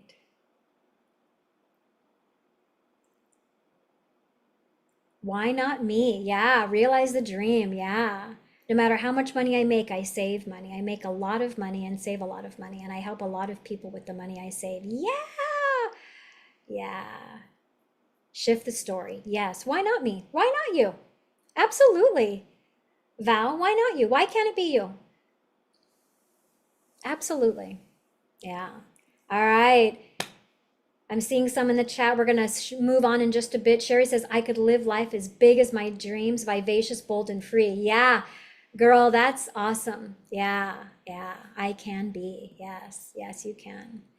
All right. So let's bring it into the next, and we're going to talk about the gap. So, how do we get you from your old money story to your new money story? How do we collapse that gap? How do we collapse time and make that happen? So, I want you to ask these questions again, just listening. Where is your conscious mind set to? Where is your unconscious mind set to? What is your financial or money thermostat set to? How about your receiving, your self-love, and your self-care thermostat? What are all the unconscious limiting beliefs and blocks that were programmed from childhood? And we don't have a critical faculty until the age of 7, right? And critical faculty just means that we're able to judge what is good and true, right and wrong, right? So that age is between 0 and 7. You were just, we were just sponges, right? And it can actually be very difficult to override and reprogram that, but it absolutely is possible, okay? Can you explain the thermostat idea more? Absolutely. So Linda, I want you to think of think of your financial thermostat as like a thermostat, like on the wall, whether it's a round one or one, I'm thinking old school. Sorry. The thermostat in my mind is not a digital thermostat. It's like the ones that you used to pull back and forth, from like 0 to 80. And so you want your financial thermostat to be set at like on fire, right? Like hot ass crazy, right? So let's say it's 100, right? What do you think your financial thermostat is set at, right? Is it set at 20, 25? Are you like, if we assume that we want our financial thermostats to be set at like 100, like we're scorching on fire with abundance, it's so beautiful. Where do you think yours is set at, right? I can honestly tell you mine was probably 8%, right, from the past, right? 8%, honestly. And you could think of that like not just financial money thermostat, but you could think of that like self-worth, right? And I can definitely tell you that like my self-worth thermostat was like a 2%. And I have like a really cool meditation where like we walk into, and we do this in the group program, like where I walk you into meditations of you imagining you walking up to your thermostat. And obviously I get you into like a super trancy state, and we literally move that thermostat, right, to where you want it to be. Did that help, Linda?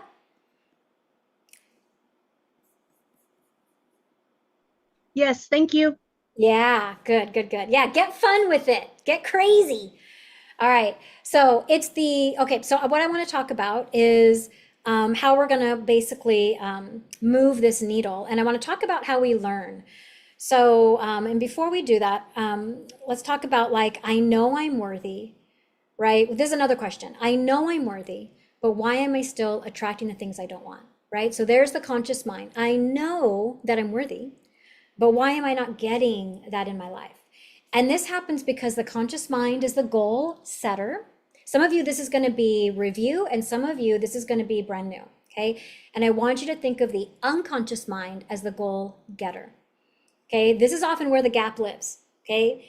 So it's the idea that how we were raised as children has a massive effect on our lives and how it plays out today regarding unconscious limiting beliefs and unconscious limiting, like our subconscious blocks. So here's a visual. So I want you to think of your conscious and unconscious mind like an iceberg, okay? And where 10% is what you see on the surface as you approach it. So that's your conscious mind. You can see that on top. And then the other 90% underneath the surface, it's very easy for us to underestimate the incredible mass that lies below, okay? Our mind conceptualizes its existence beneath the surface, but we forget how big the material is that's mostly hidden below. It's easy to ignore it and it's easy to forget, right? And then we wonder why our life sucks, right? So here's what I want you to see here is that your conscious mind wants to feel love and belonging. It wants a happy relationship. Conscious mind wants a happy life. It wants more money. It wants abundance. It wants wealth, health, freedom, career, life purpose, appreciation, success. It wants it all, right? And we get to have it all, okay? However, if we're not having it all, it's because the unconscious mind it brings into our reality loneliness, betrayal, failure after failure, toxic relationships, crippling scarcity, anger, rage, jealousy, resentfulness, our dead-end jobs, feeling like a loser. Of course, these are not for everybody. Just so you know, these are mine, right, from the past. These are like, you're literally getting an inside view of me, okay? That's what my unconscious mind was bringing into my life. I just felt like a failure all the time, right? So the conscious mind, if you get one thing out of the time today, the conscious mind is the goal setter and the unconscious mind is the goal getter. So if you are not getting what you want, if you are not manifesting in your life the things that you desire, chances are this is the gap, and unconsciously there's stuff going on underneath, okay? Your core beliefs and values are deeply rooted in the unconscious mind and more than likely come from childhood programming. So if you find yourself setting a goal and you're continually not making that goal happen, chances are your unconscious mind is running the show. And we go into this deeper and deeper into into the group program where we're just kind of plucking everything out from the root. So life often still likes to tell us how to be and how to act. When we look at children, I think this is before life happened. This is why I love to tap into childlike wonderment, because they tap into such the energy of essence, right? Who you were before life happens, before you experienced things as a child, whether that was wounding, trauma, just being teased, whatever our things are, that we started to like build up layers and protection to keep ourselves safe. We needed to do what we needed to do when we were little to survive. Okay. And then life keeps lifing, right? It just keeps going on and on and on and on. And eventually it tells us how we're supposed to behave and what is right and what is wrong. And we need to tap back into that place of play and creativity in order to paint a new story and heal that inner child who so desperately needed care and love. Okay. So I want to talk about how we learn. And this has many names to it, but this is called the 4 stages of learning, or the 4-stage learning model. And this is how we get to collapse time. It's just another method of like how we collapse time, is just bringing awareness to this. So the question then becomes, how do I step into that new money story? How do I surrender to it and allow it to envelop me, right? And it's acknowledging that our unconscious beliefs and conscious beliefs are not aligned. You know what you want. You want to attract $1 million, right? You want to attract millions of dollars, but you're still attracting poverty consciousness and poverty due to your unconscious money beliefs. So the way that the 4-stage learning happens is it's unconscious incompetence, Okay, and I'm going to go over this a little bit more. I'm just going to name them here. Then it's conscious incompetence. We move down into conscious competence, and then unconscious competence. So another visual, okay? So maybe this is you, okay? Maybe different stages of you, right? So maybe before this training, step number one is unconscious incompetence, right? You didn't know what you didn't know, right? It's kind of like ignorance is bliss, right? And, not necessarily that it's bliss. I mean, I was happy on the outside, miserable on the inside, but I didn't know that I didn't know. I didn't really know what was going on, okay? Step two, but now that you know what you didn't know, right? Now there's that opportunity to I'm aware that I didn't know that. I'm aware that now I have subconscious beliefs. I'm aware that money isn't a separate from me, right? And most of us kind of live in stage three, which is conscious competence, which is soon you will know what you know and consciously work on it. This is going to therapy. This is getting support. This is reaching out to your friends, all the things that we do, getting coaching. And maybe you'll fall, you'll get back up. Maybe you'll get some support, maybe you won't, but we're working on it, right? And then stage four is unconscious competence. This is when you're not even aware that you're living this fully abundant way because you've embodied it. Now, how do we know this? So a great metaphor is like learning how to drive a manual transmission, right? You don't know that you don't know how to drive the manual transmission. You don't even know that it's a thing, right? Stage two, you are aware, you're 15 and a half years old, right? And you're getting your permit and you're aware I actually can learn how to drive this manual transmission, right? And then conscious competence is you get in the car and everything is super clunky and you're stalling the car, you're stalling at, stoplights, and you can't do anything other than focus on what's going on. And it's just it feels like it's failure after failure, but actually the practice is creating this huge expertise, right, in what you're doing, because your subconscious and your body love repetition, right? It's how we learn. And then unconscious competence, before you know it, you're driving the manual transmission, feet are doing what they're supposed to do, you're talking to your friend, you're drinking coffee, and you're don't even know when, what's going on, you arrive at your destination. It's an excellent example of what this four stage looks like. The magic of who you are lives in unconscious competence. That's where your natural talents live as well, right? Your natural talents and gifts live in a place where you don't think they're such a big deal, right? Again, a whole other conversation that, we can have another time. We could spend a whole workshop on it. So, because the unconscious is running the show 90% of the time with your limiting beliefs and subconscious blocks, the vibration of those limiting beliefs are stronger than the vibration of what you consciously desire. Okay, so subconscious is running the show 90%, right? So if you take one thing from this training, again, keep asking yourself, if the answer was yes, what would my life look like? Right? If the answer was yes, what would I do right now? If the answer was yes, how amazing and easy, right, would my life be? What would I do to make it what I want it to be? Who is the new version of you? Who is she, right? And then just take baby steps towards that, right? You can see the gap now and that it's worth its weight in gold, right? That gap can be collapsed, and we're going to actually do it by creating baby steps for it. You are capable of pulling off great, daring things, okay? If you want to be a top, number one best-selling author, it can happen for you, right? Whatever your dreams are. So the gap, one last tip for you to uncover some kind of some sneaky unconscious limiting beliefs and blocks, right? If you're willing, right? Ask yourself, how does your money story play out currently? Again, not for you to be answering, just we're doing a transderivational search. Your mind is doing this for you. Are you secretly jealous of people who have money? What triggers you? Do you wake up in the morning feeling excited to be alive? Do you feel behind in life? Do you feel like you don't have the secret key to success, right? Is success not for you? Is that for others? Do you believe that money is hard to come by or keep? Do you feel inspired by other people's success? Or do you feel like you want to recoil by it? And do you even believe that success is possible for you? Remember, your conscious answers may not, they may seem true. Your conscious answers may seem true, and they may well be, but it's your unconscious that may be seeing everything differently. Okay?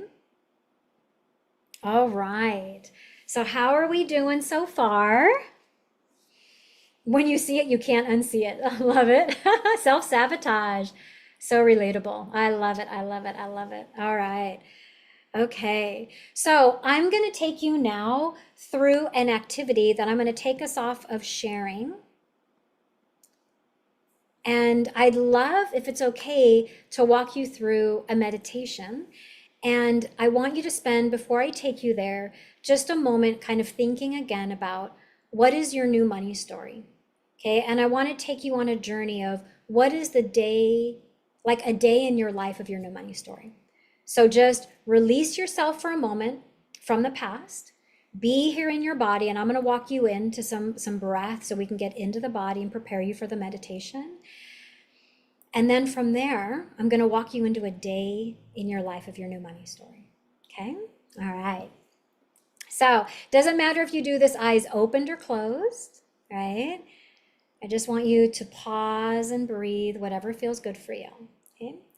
So, you're just going to get an idea of, like, if you have not been led in meditation by me, I'm blessed, right, that I get to do it for you for our first time together. And some of you, many of you have been in meditation with me. So take a moment, and I want you just to lightly bring the awareness behind the eyes. And it really doesn't matter if the eyes are open or closed. You could play with both and see which one feels the most nourishing and relaxing for you. Now, as you have the awareness behind the eyes, imagine that just a wave of relaxation begins to flow from behind the eyes and down into your jaw. And from your jaw down into your throat, and the throat down into the shoulders, and the relaxation, like that wave of relaxation, flows down the arms and down into the wrists. Relaxation flows from the throat to the heart, to the belly, and down the entire spine, down your entire back. And almost like a cascading, just like a wave of water, relaxation flows down into the hips and down into the knees and down into the feet and all the way down into, like, through the earth, all the way down until you reach the core of the planet. And as you reach the core of the planet, imagine just like roots from a tree, that the roots tendril out into many, many roots all the way around you. And did you know that the earth has a really beautiful, like, divine mother's presence? She loves you, she sees you, she knows you, she protects you. She sees the abundant nature that you are. And she has a heartbeat, that divine mother's love energy. Just see if you can sense the heartbeat. And you might notice that as you sense the beat of the heart of that divine mother's love energy, that it's like beating in resonance with yours. And as you tap into that divine mother's love, abundant energy, I want you to now breathe it up into the roots. Breathe it up towards your feet, and breathe it up into your feet and up into your ankles, and from your ankles up into your knees. And breathe in and out. And continue to breathe it up into the hips and the belly. And I want you to kind of swim it around in your belly a little bit. That's your creative center, your sacral energy, your belly energy. And then breathe it up into your heart and the arms and down into the fingertips. Breathe it up into your throat. And almost like you're filling your body up, like you would a cup of water. I want you to fill your cup up with full abundance of that divine mother's love, and let it pour out through the crown of your head. Let it cascade over the crown of your head, almost like a fountain that begins to pour down over your skin. Let it cascade over the skin and down underneath the feet. Let it scoop underneath the feet and back up into your center line body. Breathe it up through your spine and up through the crown of the head, and then all the way up to the sky, to the stars, until you reach the light. Light go galaxies beyond galaxies, pure potentiality. And you'll know when you get there. You could imagine you're in like a star. right? The light is so bright and so radiant, so abundant, so beautiful that you don't know where your body begins nor ends. And I want you to pour that light down from above, back down through the crown of the head. Let it wash through the body, down into the earth. And I want you to imagine that that beautiful, radiant, flowing light is watering all of the seeds of a beautiful, abundant forest. Now draw that seed up into your heart, and I want you to think of your new money story. What is your money story? Your new money story. And I want you to get really big about it. Be playful about it if you must, because it helps. Imagine a small child. What do you want them to live? What is your new money story? And breathe out. Now, whatever that is, I want you to imagine, I want you to get super specific about it. Like whatever that is, I want you to imagine that it's like a Polaroid picture. So take a still shot on a day of your money story. Okay. And I'm going to give an example just as a starting off point, just so you know like how much bigger I would want you to be. I want you to be huge, like mine as an example. Keep breathing and just keep like receiving the information and sort of the transmission right now. My money story is as I'm flying first class with my family. And as we fly first class with my grandchildren, my family, we're going, like I'm flying us to a beautiful tropical paradise where we're going to have like a world-class experience. And while I'm on the plane, I'm looking at my bank account. And just because I finished up a beautiful like workshop, I'm having like all of this money hit my bank account and I make $1 million. And I get to go take my family to this beautiful tropical paradise. And we're going to spend the next 3 weeks there, right? How big can you make your money story? Spend another moment there and make it a Polaroid picture, so like it's a snapshot. And I want you to make the colors brighter, make the edges sharper. What do you feel? What do you see? What do you smell? What do you taste? Who are you looking at? Who's there with you? Look at your feet. And you must be in the picture. Are you in the picture? Don't just look at the picture. You got to be in the Polaroid picture. Do you look through your own eyes? Breathe in and breathe out. Now, here's where the magic happens. We're going to double this. I now want you to go 6 months into the future. So you have been living 6 months in this abundance. Every day, day after day after day, the abundance just keeps getting more abundance, more abundance, more abundance, more abundance. What does 6 months look like from that moment in that Polaroid picture, right? And spend a moment there, because if you can go 6 months into the future, then you've put it in the past and it tricks your subconscious mind to thinking that it's already happened. A parasympathetic nervous system kicks off, rest and restoration and relaxation, breathing deep into your belly. You're 6 months into the future where this abundance has multiplied. Now take another snapshot, another Polaroid. And again, don't just look down. I want you to get into the picture. Spend a moment there. Go bigger. Breathe deep into your belly and breathe out.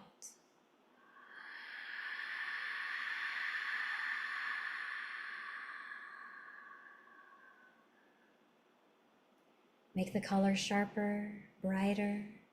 What do you see? What do you smell? What do you taste? What do you hear? And then I want you to repeat in your mind after me.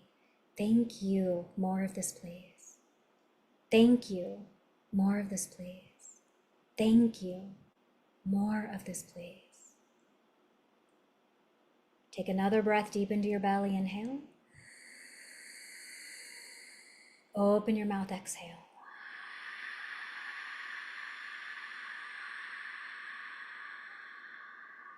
And when you're ready, Wiggle the fingers and your toes. And when you're ready, you'll open your eyes. Come back into the space. So beautiful, you guys. I'd love, please type in the chat, like, as you come back, like, what came up for you? It could just be a word. It could be, how did that go? How did that feel? What did it feel like? Did you go big and did it feel weird? Did it feel amazing?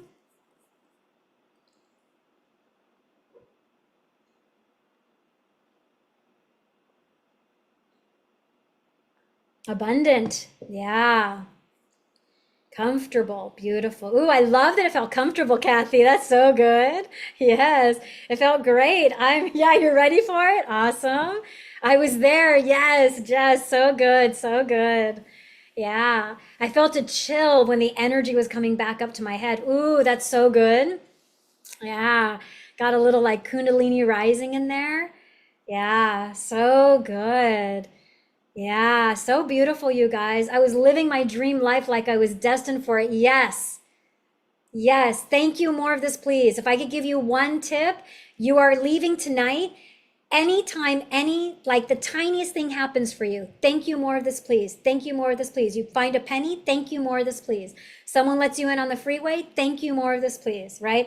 All of a sudden, you're like the only person in line getting your cup of coffee, thank you, more of this, please, right? Start rewiring your brain for abundance and gratitude. It will fucking change your life, right? It actually felt difficult, yeah, and then it felt serene. Oh, Nina, so beautiful. It's okay if it's challenging. It's supposed to be what it is. It's okay. Excited to be on the adventure of life. Yes, manifest. Yeah, so beautiful. Gina, you made it. I love it. Yes. Yeah, I always say that. Yeah, yes, thank you, more of this, please, is a magical statement. Like, bing, you have the power. It's amazing. Go off and be abundant. You're going to start to already change and rewire your neurology. It's magic. All right. Thank you so much, you guys. Thank you for like just letting me lead you through that. I'm going to go back to sharing my slides so we can go on to the next step here. All right. So next step. Actionable steps. So some of my favorite things live in here because this is where it gets really scary.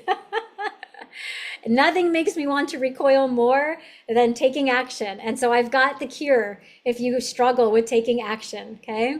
All right, so this is all about turning this new money story into reality. So sure, right? You could identify the money blocks, clean up the blocks, and take bold steps. Absolutely amazing. That's what we're here for, right? But how do you even turn this new money story or your self-worth story or whatever it is into a current reality that sticks, right? Do you actually desire it? Like feel it in your body for it, right? Because we want it, but the body gets scared, right? Because of those subconscious beliefs, right? So we're learning to get comfortable feeling uncomfortable. And we definitely go deeper into this in the group program. How much does it scare you? And does it make you want to back out and quit? And that's my personal, that's my personal journey, right? Like even every time I dare to expand and grow bigger, I get terrified. I freak out, right? Ask Kelly, right? Ask my sister. And I just have lots of techniques that I have learned for myself that help me feel safe, that help me stay with it, to stay in the game. And it comes down to so many things, but the one that I'm going to teach today will be Kaizen. It's normal to get scared when it comes to taking action and to think big and daring, right? Like to believe that we're worthy of having this big, beautiful, abundant, easy life. And it comes down to one question, and you have to believe you are worthy of it. So I want to talk about the pie story, okay? Because there's a saying out there that says we all get a piece of the pie. Personally, in my very humble opinion, I think that that's a scarcity mindset. It is for me. Doesn't have to be for you. I want to shift us into there's more than enough and everyone gets an entire pie. Everyone gets a pie, right? I always tell people when they go through my yoga teacher trainings, there are 8 billion people on the planet. If you feel a call to teach yoga, there could be 8 billion yoga teachers and everyone would be abundant, right? When we all believe in abundance, Everyone, we could all be doing the same thing. No one is taking away from you. No one is taking away from me. Someone else's success is actually feeding your success. It's feeding my success. Everyone gets an entire pie. No one gets left behind. That's what we're embodying here, right? So knowing that there isn't just one pie in the sky where the limit is finite, that's the key to turning all of this around. Okay, so pure infinite potentiality is where everything you desire is already created. It exists. You are just lining up with it. I would even like dare for us to think I'm right now rewiring making money. I don't want you to think of making money. Money's already made, right? If we got really playful about it, it's not like we're out like printing money. Money's already made. And if anything, we already know it doesn't exist. The money's already there. You're not making money. We're just lining up to the abundance, right? Shift your energy frequency to, we all get a whole damn beautiful, yummy, gorgeous pie. When you shift into abundance, everyone's success makes it even more possible for your success. You only need a mustard seed of belief for this possibility, like to create change in your life. And I say this and I mean it, right? You don't have to like today shift from, I'm not asking you to go from here to here like that. Is it possible? Absolutely, because everything is an illusion, right? Energetically, absolutely, right? That being said, I only invite you to just have a tiny little mustard seed of belief. That's it. Okay. Forgiveness is the magic key, right, that we've all been looking for. So now that you've opened up some of the past childhood wounding and just noticing limiting beliefs and blocks, when you feel ready, you can forgive, right? It means us going back into that space of just reflection of childhood, right? And can we forgive our upbringing? Can we forgive our ancestry and our culture? And it doesn't mean that whatever happened in the past, that it was okay. That's not what forgiveness means. Forgiveness means that I am willing to release the power that it has over me, right? You're willing to release the power that it has over you. This is why it's important to uncover your money story and the origin of that money story so you can release the past, right? If we can take the learnings together, we can transmute the past hurts into powerful new beginnings, right? And forgiveness is just, it's one of the things that I think helps us all turn a corner. So it might help to know that every action or behavior, good or bad, has a positive intention to it. Yes, like even bad behaviors and actions have a positive intention tied to each and every one of them. So this can cause what we call parts to form in order to protect ourselves, right? And that means like it's a part of me feels like this and a part of me feels like that. Like a part of me feels like I can be abundant and a part of me feels like I can't, right? The part of me that doesn't believe the part of me that doesn't believe has the same intention of the one that does, right? Because if we were to actually work through this, and there's an actual tool that we use in my group program, but if we can use some subconscious tools and like somatic tools to help us kind of dig down deeper and deeper to understand that behind the bad behavior is usually the same thing that's behind the good behavior or action, which is ultimately protection, right? Ultimately, it's forgiveness, right? And your true power lies in forgiving yourself for being imperfect. Forgive yourself for not being perfect, the good little girl who needs the pats on the head, right, to feel worthy. Okay? It's all about safety, love, and protection. It's when we unite these parts back into one, where the change really can like deepen and really take form. We must give ourselves grace, right, during the process. And this is where we can move into what I like to call the Kaizen way. And this is where we're going to start to break things down into absurdly small tasks to create massive change. So I'm not going to teach Kaizen. I'm going to give you the 5 high-level ideas of Kaizen because this is something that we go through. This is one of the things in my coaching programs, the things that I work with my clients, where Kaizen is the key, I swear to God, to helping us stay on track. And it's amazing, it's brilliant, and I tell you it works. And there are people on the call today that can tell you that it works. So the big 5 ideas are: Kaizen is a process of improving a habit using very small steps. Number 2, small steps can lead to big changes. Number 3, Kaizen disarms the brain's fear response, making change come more naturally. 4, by asking small, gentle questions, we keep that fight or flight response in the off position so it's not hijacking the situation all the time. And 5, by taking steps so tiny that they seem trivial or even laughable, you'll sail calmly past obstacles that have defeated you before. It's brilliant. It's amazing. It works. Okay. And I love it. Kat says it works. Yep. And she knows. Yeah. So here's what I want you to do. I want you to ask yourself, what is the first small step that you can take today? So I led you through, right, that kind of brought you into a little bit of a trancey space, brought you into a meditative, like theta frequency, where you went into the day of the life of you, living an abundant, gorgeous life, right? Then we went 6 months from that date to put it in the past, right? So what's one small step that you can take today? And put it in the chat. And it could just be as simple as, I don't even know, like, I don't know, I'm gonna get silly. I wanna believe that I can redecorate my house. What's one small step to make that happen? It may be like, you need the money for it, right? So it may be like, you know, believing that, actually, that's not a good one. Let's do one that's really good. Let's do like, I want to be a #1 best-selling author. Okay. I want to be a #1 best-selling author. So what would be one small step that you could take today to make that happen? And someone might say, well, I could research other authors and see how they did it, right? You know, I could write my book, right? How about like, dude, I don't even have my book yet. I could write my book. Okay, cool. Right? But you're not going to write your book all in one go, more than likely. So that's not a very small step. So what's the small step, right? Maybe I research it, right? If you and I were working one-on-one together, eventually, if that wasn't happening in your life, to kind of pull it down, if it wasn't being successful for you because your mind was freaking out, body was freaking out, you were super worried. Every time you thought about researching it, you got all tight in your throat and you were nervous that you didn't deserve to be a #1 best-selling author.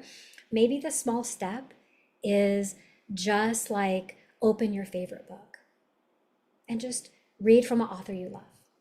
Doesn't seem like it's connected, but it is. Download Zillow, love it. Create a vision board of my new story. Yeah, that's beautiful. How about getting a petty to start feeling more beautiful? Yes, yes, yes, absolutely. An affirmation, absolutely. Yeah, yeah. Organize excess clothing. Yeah, that's perfect. Yes. Now here's the key. If that's your one small step, what's one small step that you can take tomorrow? Can you take that step tomorrow? That's how we work this. Can you take that step tomorrow? And if the answer is no, then you need to make it smaller. I want to see some more in the chat. If that answer is no, you can't do it tomorrow. Ooh, what's this one? Put me on my calendar for 5 minutes daily. Yes. Love it, Kathy. Yeah. Affirmation organize. Is starting a financial journal too little? No, absolutely not. Absolutely, you could start a financial journal. But if days go by, Kelly, and that doesn't happen, you're going to have to Kaizen that. Right? Yeah, maybe it's buy the journal. All right. All right. Are there any questions about Kaizen? Yeah, open the journal. Yeah, yeah, yeah. We can't spend too much time on it because it's a much deeper process than this, but this just kind of gives you an idea of, you can Google Kaizen and get like a really nice learning from it. No. The Kaizen way, Jenny, is a Japanese technique. Yeah, if you Google the Kaizen way, there's a whole thing about it. Yeah, yeah. I was going to ask about how small. So absurdly small, it's laughable. Yeah, yes. Not only can you do it tomorrow, Linda, but if you don't do it tomorrow and you and I met and I'd be like, so did you get it done? And you said, oh, no. I'd be like, okay, then what can you do? Right? The whole practice is meet yourself where you are, right? And it's laughable, right? It literally, like I've helped people, someone who's, they were trying to develop a daily yoga practice, and literally their Kaizen was a daily yoga practice. And I knew that that wasn't going to work, right? She came back to me a week later and when she kept back to me a week later and we just kept Kaizening it until what worked for her was all I'm going to do is look at my mat every day. So every day for a week, she looked at her mat. And then guess what happened? Eventually she rolled it open and eventually she got on it and eventually she developed a yoga practice that was daily, right? Because you have to start where you are. You've got to start where your nervous system feels safe and calm and complete. Yeah. Yeah. Yeah. Good job, you guys. All right. Yeah. All right. So here we are. What I want you to do for step 5, and you saw this, is I want you to make a commitment to yourself. So it's important to your soul and life purpose to keep the promises that you make to yourself. That's important for all of us, right? It's what we would want, right? For ourselves, for our families, for our children, for people that we love. This is why I would recommend you make a commitment to yourself to become the future you and bring it into the now. So now that you're clear on what the number one thing that might be holding you back and why it's happening, or at least you started to unravel some of the stuff, you may want to answer the following questions. And again, these are just those transderivational search questions. So how bad do things have to get for me to change my money story? Are you addicted to the rise and fall of that Phoenix energy? Are you addicted to that having to burn everything up, right? Do you believe in the eagle energy, right? And I'm going to personally ask you, have you suffered enough? I had an astrology reading many, many, many years ago with a shaman guy, and he asked me that question. And it's been like, I always come back to that question. Have I suffered enough? How much longer are you going to make yourself suffer? Okay. Here are more, right? Again, transderivational search questions. What would it take to finally change my money story? What would it take for me to believe in myself and my greatness? What would it take for me to believe that my life can be easy? What would it take for me to believe that like I can walk around this life feeling full and like full of like my own self-worth and other people's beliefs of me? They don't even touch me, right? What would it take for me to believe that what people think of me is none of my business? What would it take for me to position myself to successfully change my money story? What would it take for me to choose me? What would it take for me to be happy, healthy, and wealthy, right? So here's the activity. I'd like you to write a commitment to yourself to become the person you described in alignment to your new money story. Now, I have here, I commit now to becoming the future me who plays big. That could literally be it. I would even recommend that you take out the word future. And I would just say, I commit now, right? Or I commit now to being abundant, believing in myself, whatever it is, right? I have the future in there because we're all kind of on different journeys and we're not, we all learn differently. So, and it could just be a word, but I'd love for you to put in the chat, what is your commitment to self? Let's put it out into the world, right? You have stayed this long, right? I'd love for you to just sort of like put it out into the universe. What's your commitment to self? And then Jenny says, how did the universe see inside my house? You're so funny. I love you. Oh, what is your commitment to self? I commit to being the best, most amazing version of myself, the most abundant version of myself, right? Kelly, I commit to being excited to be alive. Yes, absolutely. What other shares?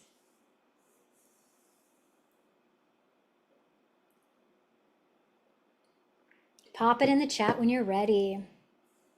Erica, I commit to being grateful and open to abundance. Yes, yes.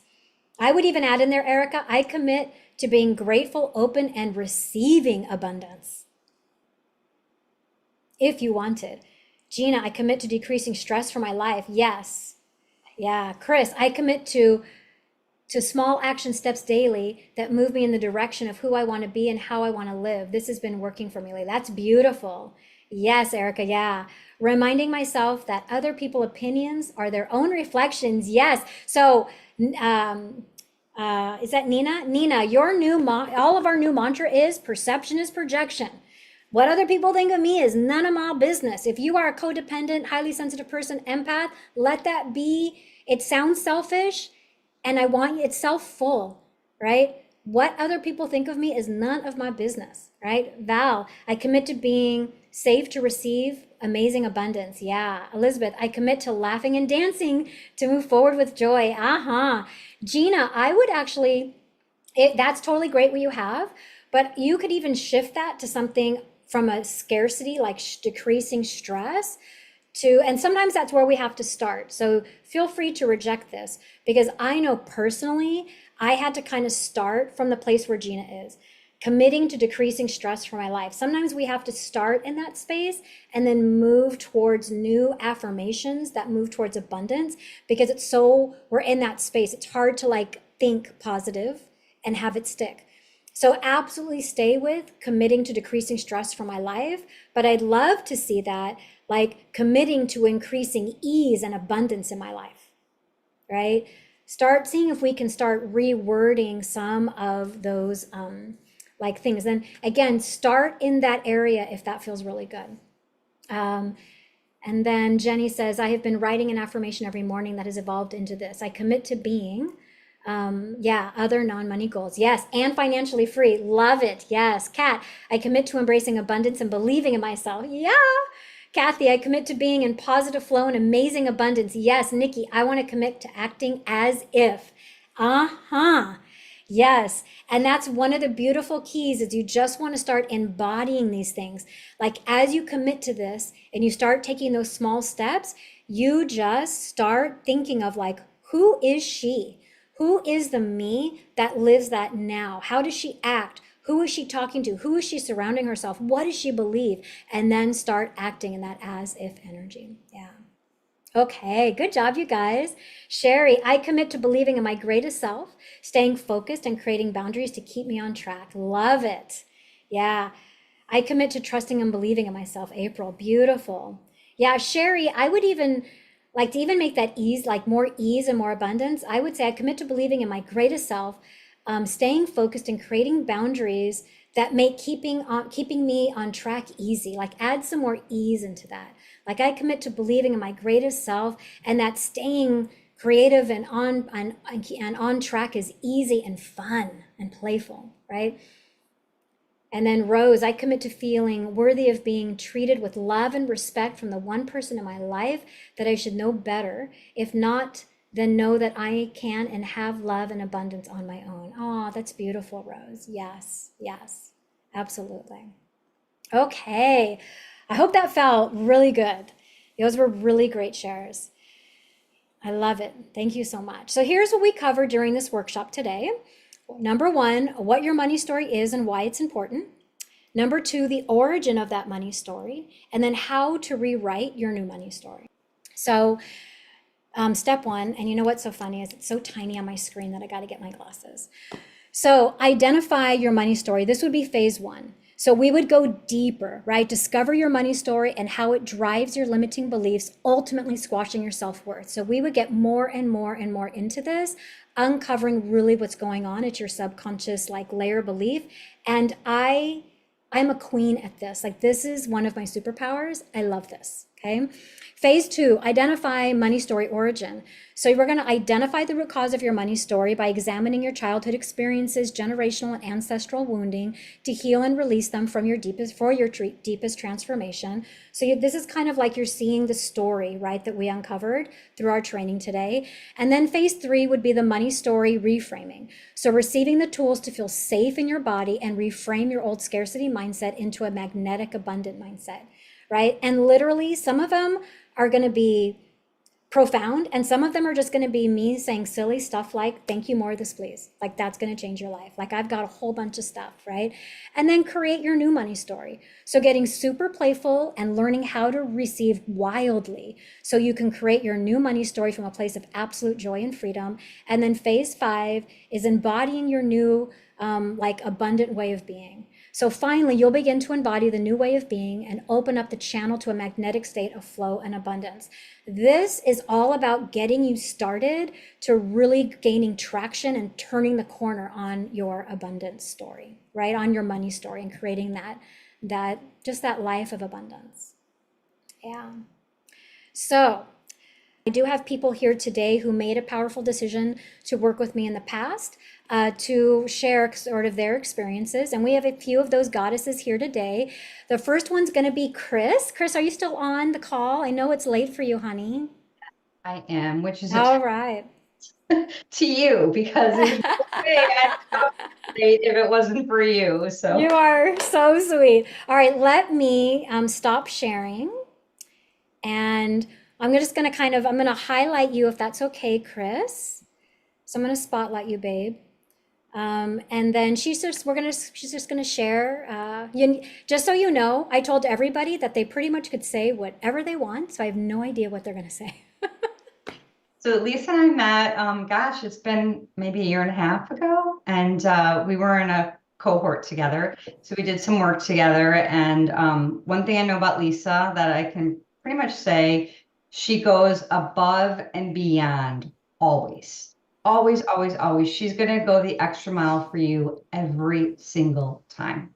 So it was a privilege to work with her. I'm going to tell you about a fun little thing that we did in a moment, but I just really, if you're working with her, she is going to give you 200%, and she's going to figure things out. And she's also, when we were in the cohort, she was the one on every single call, like really learning this stuff, really asking questions, just so, so dedicated. So that's like the biggest thing. And then how genuine she is, high integrity.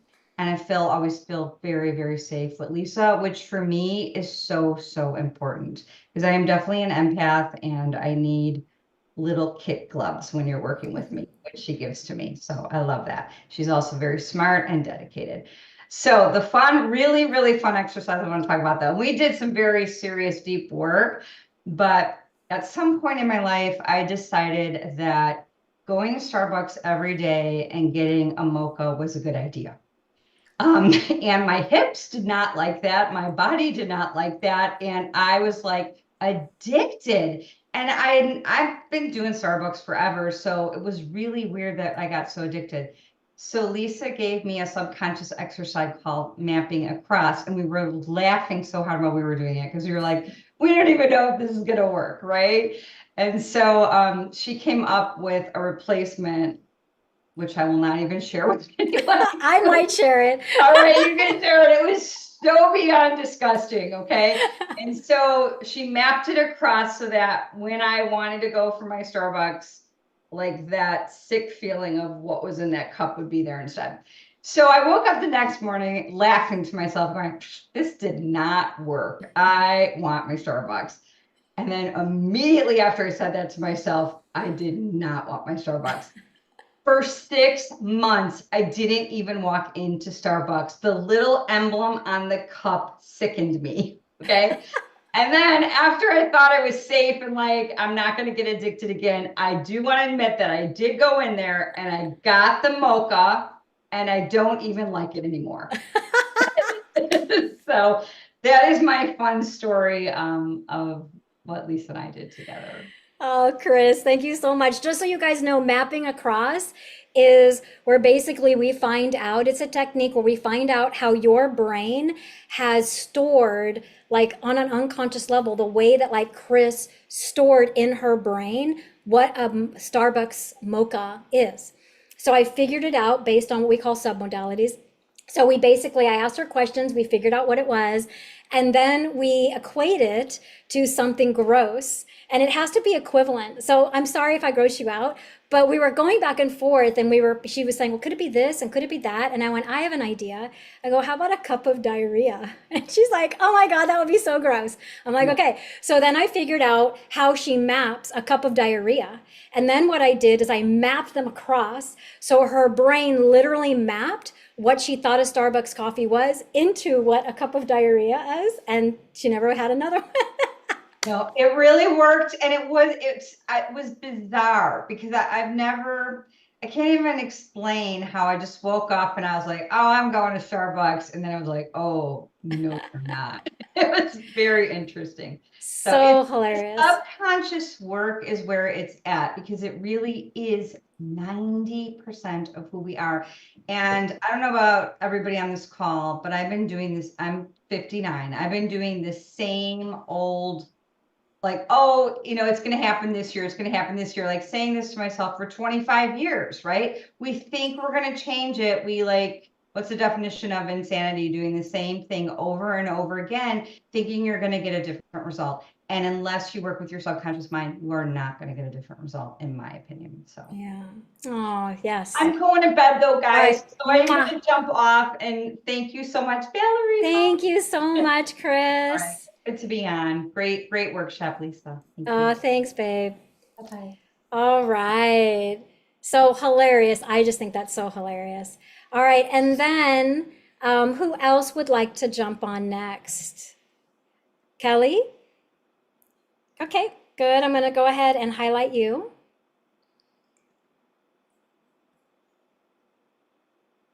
You're highlighted. Hi. Okay, good. And you can all hear me? Yes. You can hear me, Lisa? Okay, good. Sorry, I've been quiet for so long. So, hi everyone. I've realized I get really nervous public speaking, even if it's a big Zoom group. So give me a second to collect my thoughts. But I just wanted to say, not only is Lisa my best friend, I've worked with her since I know we've talked the years before, but it's been at least 6 years since we've been working together. And I did my 300-hour yoga teacher training with her, and that was, I'd known her already for a few years. I'd taken several yoga classes from her, and like many people, I just loved everything Lisa. And so when she started doing her, she gave me, or she introduced me to the person I took my 200-hour yoga teacher training from. And through that, she and I became closer doing yoga. And I didn't get everything I really wanted to get out of my 200-hour yoga teacher training. So I ended up doing a mentorship with Lisa that really started to build up on my knowledge on everything that I'd learned on my 200-hour teacher training. And after that, and going through some growth there, I took my 300-hour yoga teacher training with Lisa. And through that, the biggest thing that happened to me, and that wasn't just that I became a deeper yoga teacher, was I ended up ending a really toxic relationship and making it ended up being a more beautiful friendship. It ended up transforming into something that I never could have even expected would have happened in my life. And I credit a lot of this to, or really all of it, to my yoga teacher training and the power of being in like these small group settings and being able to grow and learn from other people in these settings. And then, on that note, I've also been a part of, I'm so sorry, I don't know if it's 3 or 4 now, Lisa's 200-hour yoga teacher trainings. And so I've been able to witness in every single one of these groups this special chemistry that develops and this growth that people have with each other. So I just wanted to share all of that. I could share so much more. But if you're thinking of doing work with her, not just because she's my bestie, but also because she's my bestie, but also because she really is such a wonderful person to work with. I echo everything that Chris said. Lisa, you always put 300% into everything you do. And I see that in every training. I see it behind the scenes. And I just wanted to share that with you guys. Oh, thank you, Thank you. Kelly. Thanks for letting me Thank ramble. you. I have a cat trying to Because walk I was on going to my say, is that a screen. kitty? Yeah. Thank Once I you. started talking, they all came around me and they're like checking it out.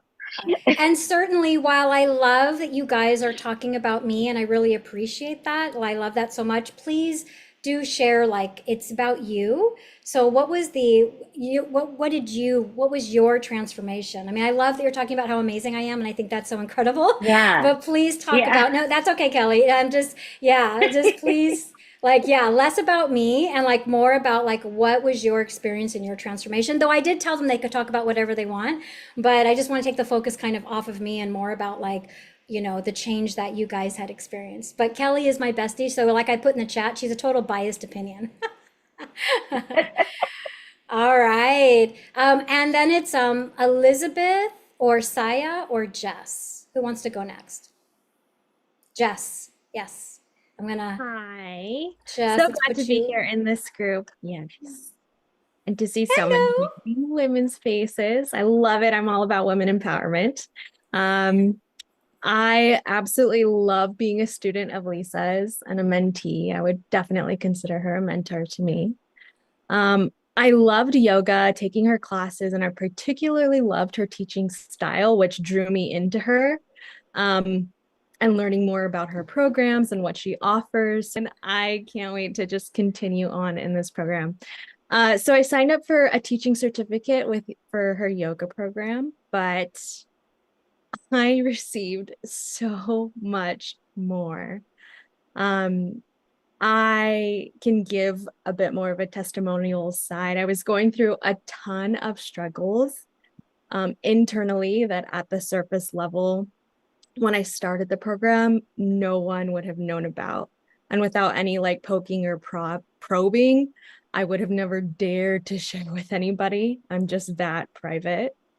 Um, some of those challenges were that I was separating from my long-term partner of 10 years. I was living in deep shame because of that, thinking that I was breaking up my family. I was just extremely low energy. I had some lingering postpartum and really generally wanting a lot more for my life. So through Lisa's program, she fostered an open space for me to recognize those challenges, to see them for what they were, accept them, to cry about them, which I rarely do. And most importantly, tools that she just whips them out all the time to move forward from them. She's got her psychology going on, somatic experiences, quantum leaping, journaling, meditation, Kaizen. I remember at one point I couldn't even take a daily vitamin. My Kaizen had to be to listen to the alarm to take my vitamin. So just so many tools in her belt and practical wisdom that she shares, and she shares so abundantly, literally just an overpouring of her heart. So in that safe container, I can happily say that I gave my biggest fears of failure that I was right smack dab in the middle of two big old fat middle fingers to the sky and moved past them. I'm now reunited and married with the love of my life, rediscovered my passions and creativity, and mostly enjoying living in my body and my purpose. It took a lot of inner work that was really prompted with Lisa entering my world with a curiosity and non-judgment. I can't recommend whatever she's offered enough. It's totally worth it. And I thank you so much, Lisa. Oh, thank you, Jess. You're so beautiful. Mwah. Thank you so much. All right, I'm going to take you off the spotlight. I know I'm keeping you guys late. I'm so thankful for you guys staying behind here and just being willing to listen to these beautiful goddesses. Sayaka, you said you wanted to go. Would you like to go next? Sure. Okay, let me spotlight you. Ah, There she is, beautiful Saya. Hello, everyone. I'm Sayaka, and I have known Lisa since well, we both worked together. So I've watched her boys grow up. Ian was, I think, 8 months old. And Like Ian is that. 29. So since the late 1990s, Yeah. we've been in each other's lives. Very, very fortunate to know Lisa. She's actually she, aside from being a fantastic coworker back in the day, and obviously as it's wonderful to see how much she's grown. But she has also helped me grow. I have, especially in my 40s, I know I kind of started struggling with um, a change in thought process, or it just felt like I needed to find myself. I needed more spirituality, but I didn't necessarily want to go religion. I was lacking something. So there was definitely a shift, and I couldn't quite grasp it. And Lisa helped me kind of dig deeper in our conversations and worked with me. And I was able to discover that, well, I lacked confidence in myself. I didn't trust my intuition. So I was very fearful of failing in things that I did, or, whether it was for money or, just in general life uh, in general. And I really didn't have much of a I couldn't visualize my future. I didn't know what I wanted. I didn't know what I was good at, or maybe I couldn't see it. Um, and that had to do with, and as as we kind of walked through, kind of discovering our the money story, the past money stories. For me, it would be going all the way back to childhood. I am the eldest daughter. And as such, in my particular family, there's a lot of pressure on the oldest. But my younger sister did things better. So I was never good enough. And my mom, at least it felt like from my mom, that, that perhaps I had too much ego. So I think, looking back now, I think she was trying to humble me a bit. I think understanding that I love her, and I understand it now. So I'm still struggling with the balance of it all, and I try not to. I find myself talking myself out of the not being self-worthy. Um, but Lisa's helped me a lot in, talking through, with positive affirmations, and just being able to bring in, accept the abundance from outside, right? So she has made me aware that in the family that is my coworkers, that they show me that I've been doing great. I have been doing great, and I need to see that, and receive it, accept it. And with that came, also abundance of, the raises and stuff. And I was feeling, oh my gosh, I'm feeling guilty about that. My mom's going to be mad at me, or something weird to that sense, right? At least that was the story for me. And with Lisa kind of helping me through that, as far as letting it be okay to accept the raises. It's okay that I received a bonus. I can actually, it's okay to celebrate that, and to start sharing, some of the abundance that I might be bringing in. Recognize it as abundance, and okay to share it, you know. And it's not just the money, and it's not just the time and efforts and everything else that I get to share with others now that I enjoy. But it's also getting to share the experiences, and paying that forward, if you will.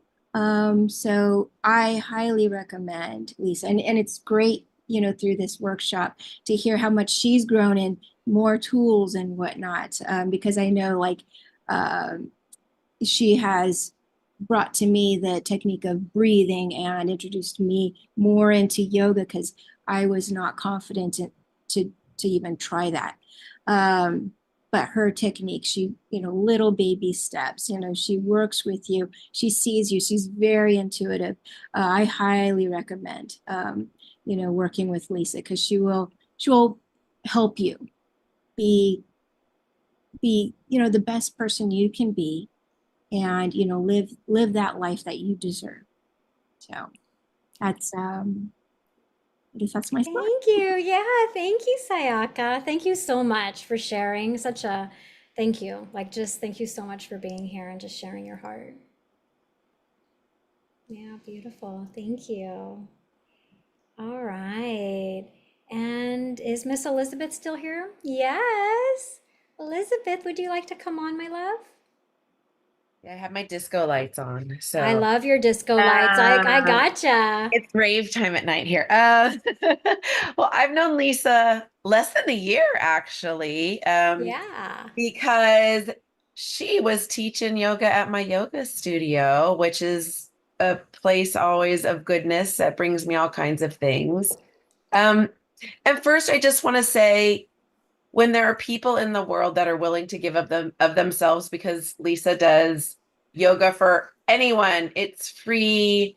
And for me, that is the spirit of yoga, is that we're just trying to share this love and this energy and this communal acceptance of everyone recognizing who they are, listening to themselves, like sometimes being guided and having suggestions from the world, but then you making that choice within yourself to say, what is it that I'm going to listen to? And does this serve me or does this not serve me? But knowing that there's all of this internal wisdom within you. And so that's what she does in her yoga practice, which that's the kind of yoga that I like. I don't like people to actually tell me what to do, and I don't like to follow what people do. But I enjoy suggestions. I want to be open to trying, to pushing the boundaries a little bit, but not pushing myself into painful places, because pain just makes us retract and it makes us small and we recoil and we stop trying. And um, we don't know how many days we get to keep waking up and trying to do new things in this world. So being able to have a presence and an energy that is always encouraging and always saying, listen to yourself. Um, and that helps you remember that there's all this wisdom with you. We can call it that 90% like subconscious, basically. It's all freaking wisdom that's there and it's just waiting to be tapped.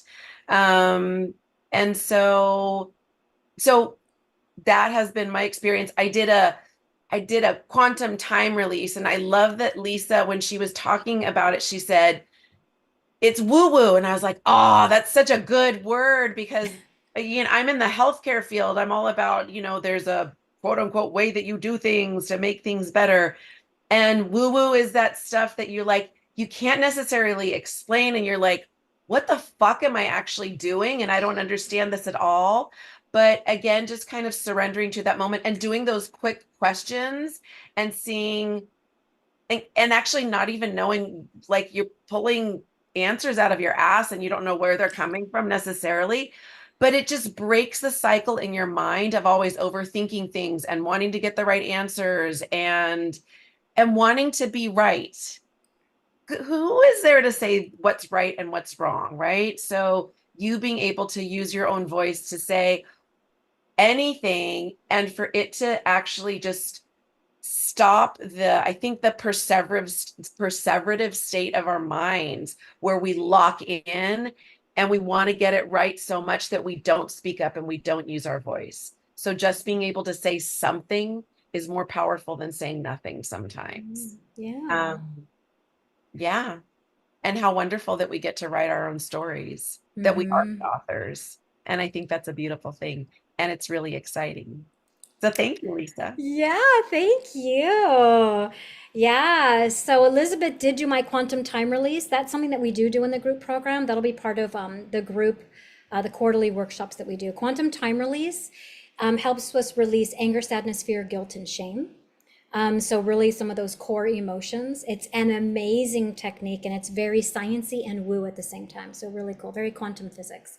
So, so yeah, beautiful. Thank you so much, you guys, for just being willing to share your heart and be with me on the journey. And thank you everyone for being here and just staying. I'm going to share my last slide just so you can see the last little note I wanted to send you before we say goodbye. Let me share it. Boop, boop, boop. Can you see it? Yeah. So thank you for attending. I'm happy to stay on and answer any further questions that you have. I know it's late. Thank you so much for everyone who came today. Be amazing, be you. And again, you have everything you honestly need, especially when I send you the replay. You have it. It's just if you want more support, let me know. If you're on the fence, I want to definitely help you make a powerful decision because maybe is kind of, especially as sensitive souls, maybe doesn't help us, right? I want to help you, whether it's you're going to do it on your own, maybe you want to do it with someone else, or you want to do it with me. I want to be part of helping you create a powerful decision that actually propels you into the arena of abundance that you want to be. Okay. So thank you for coming. I'm going to hang on and see if you have any questions. I'd be happy to answer, or if you just want to say hi. But it's officially over. So I love you guys. Mwah. Thank you so much. And so we got Elizabeth, bye, Saya, bye, Linda, Sherry, Elizabeth.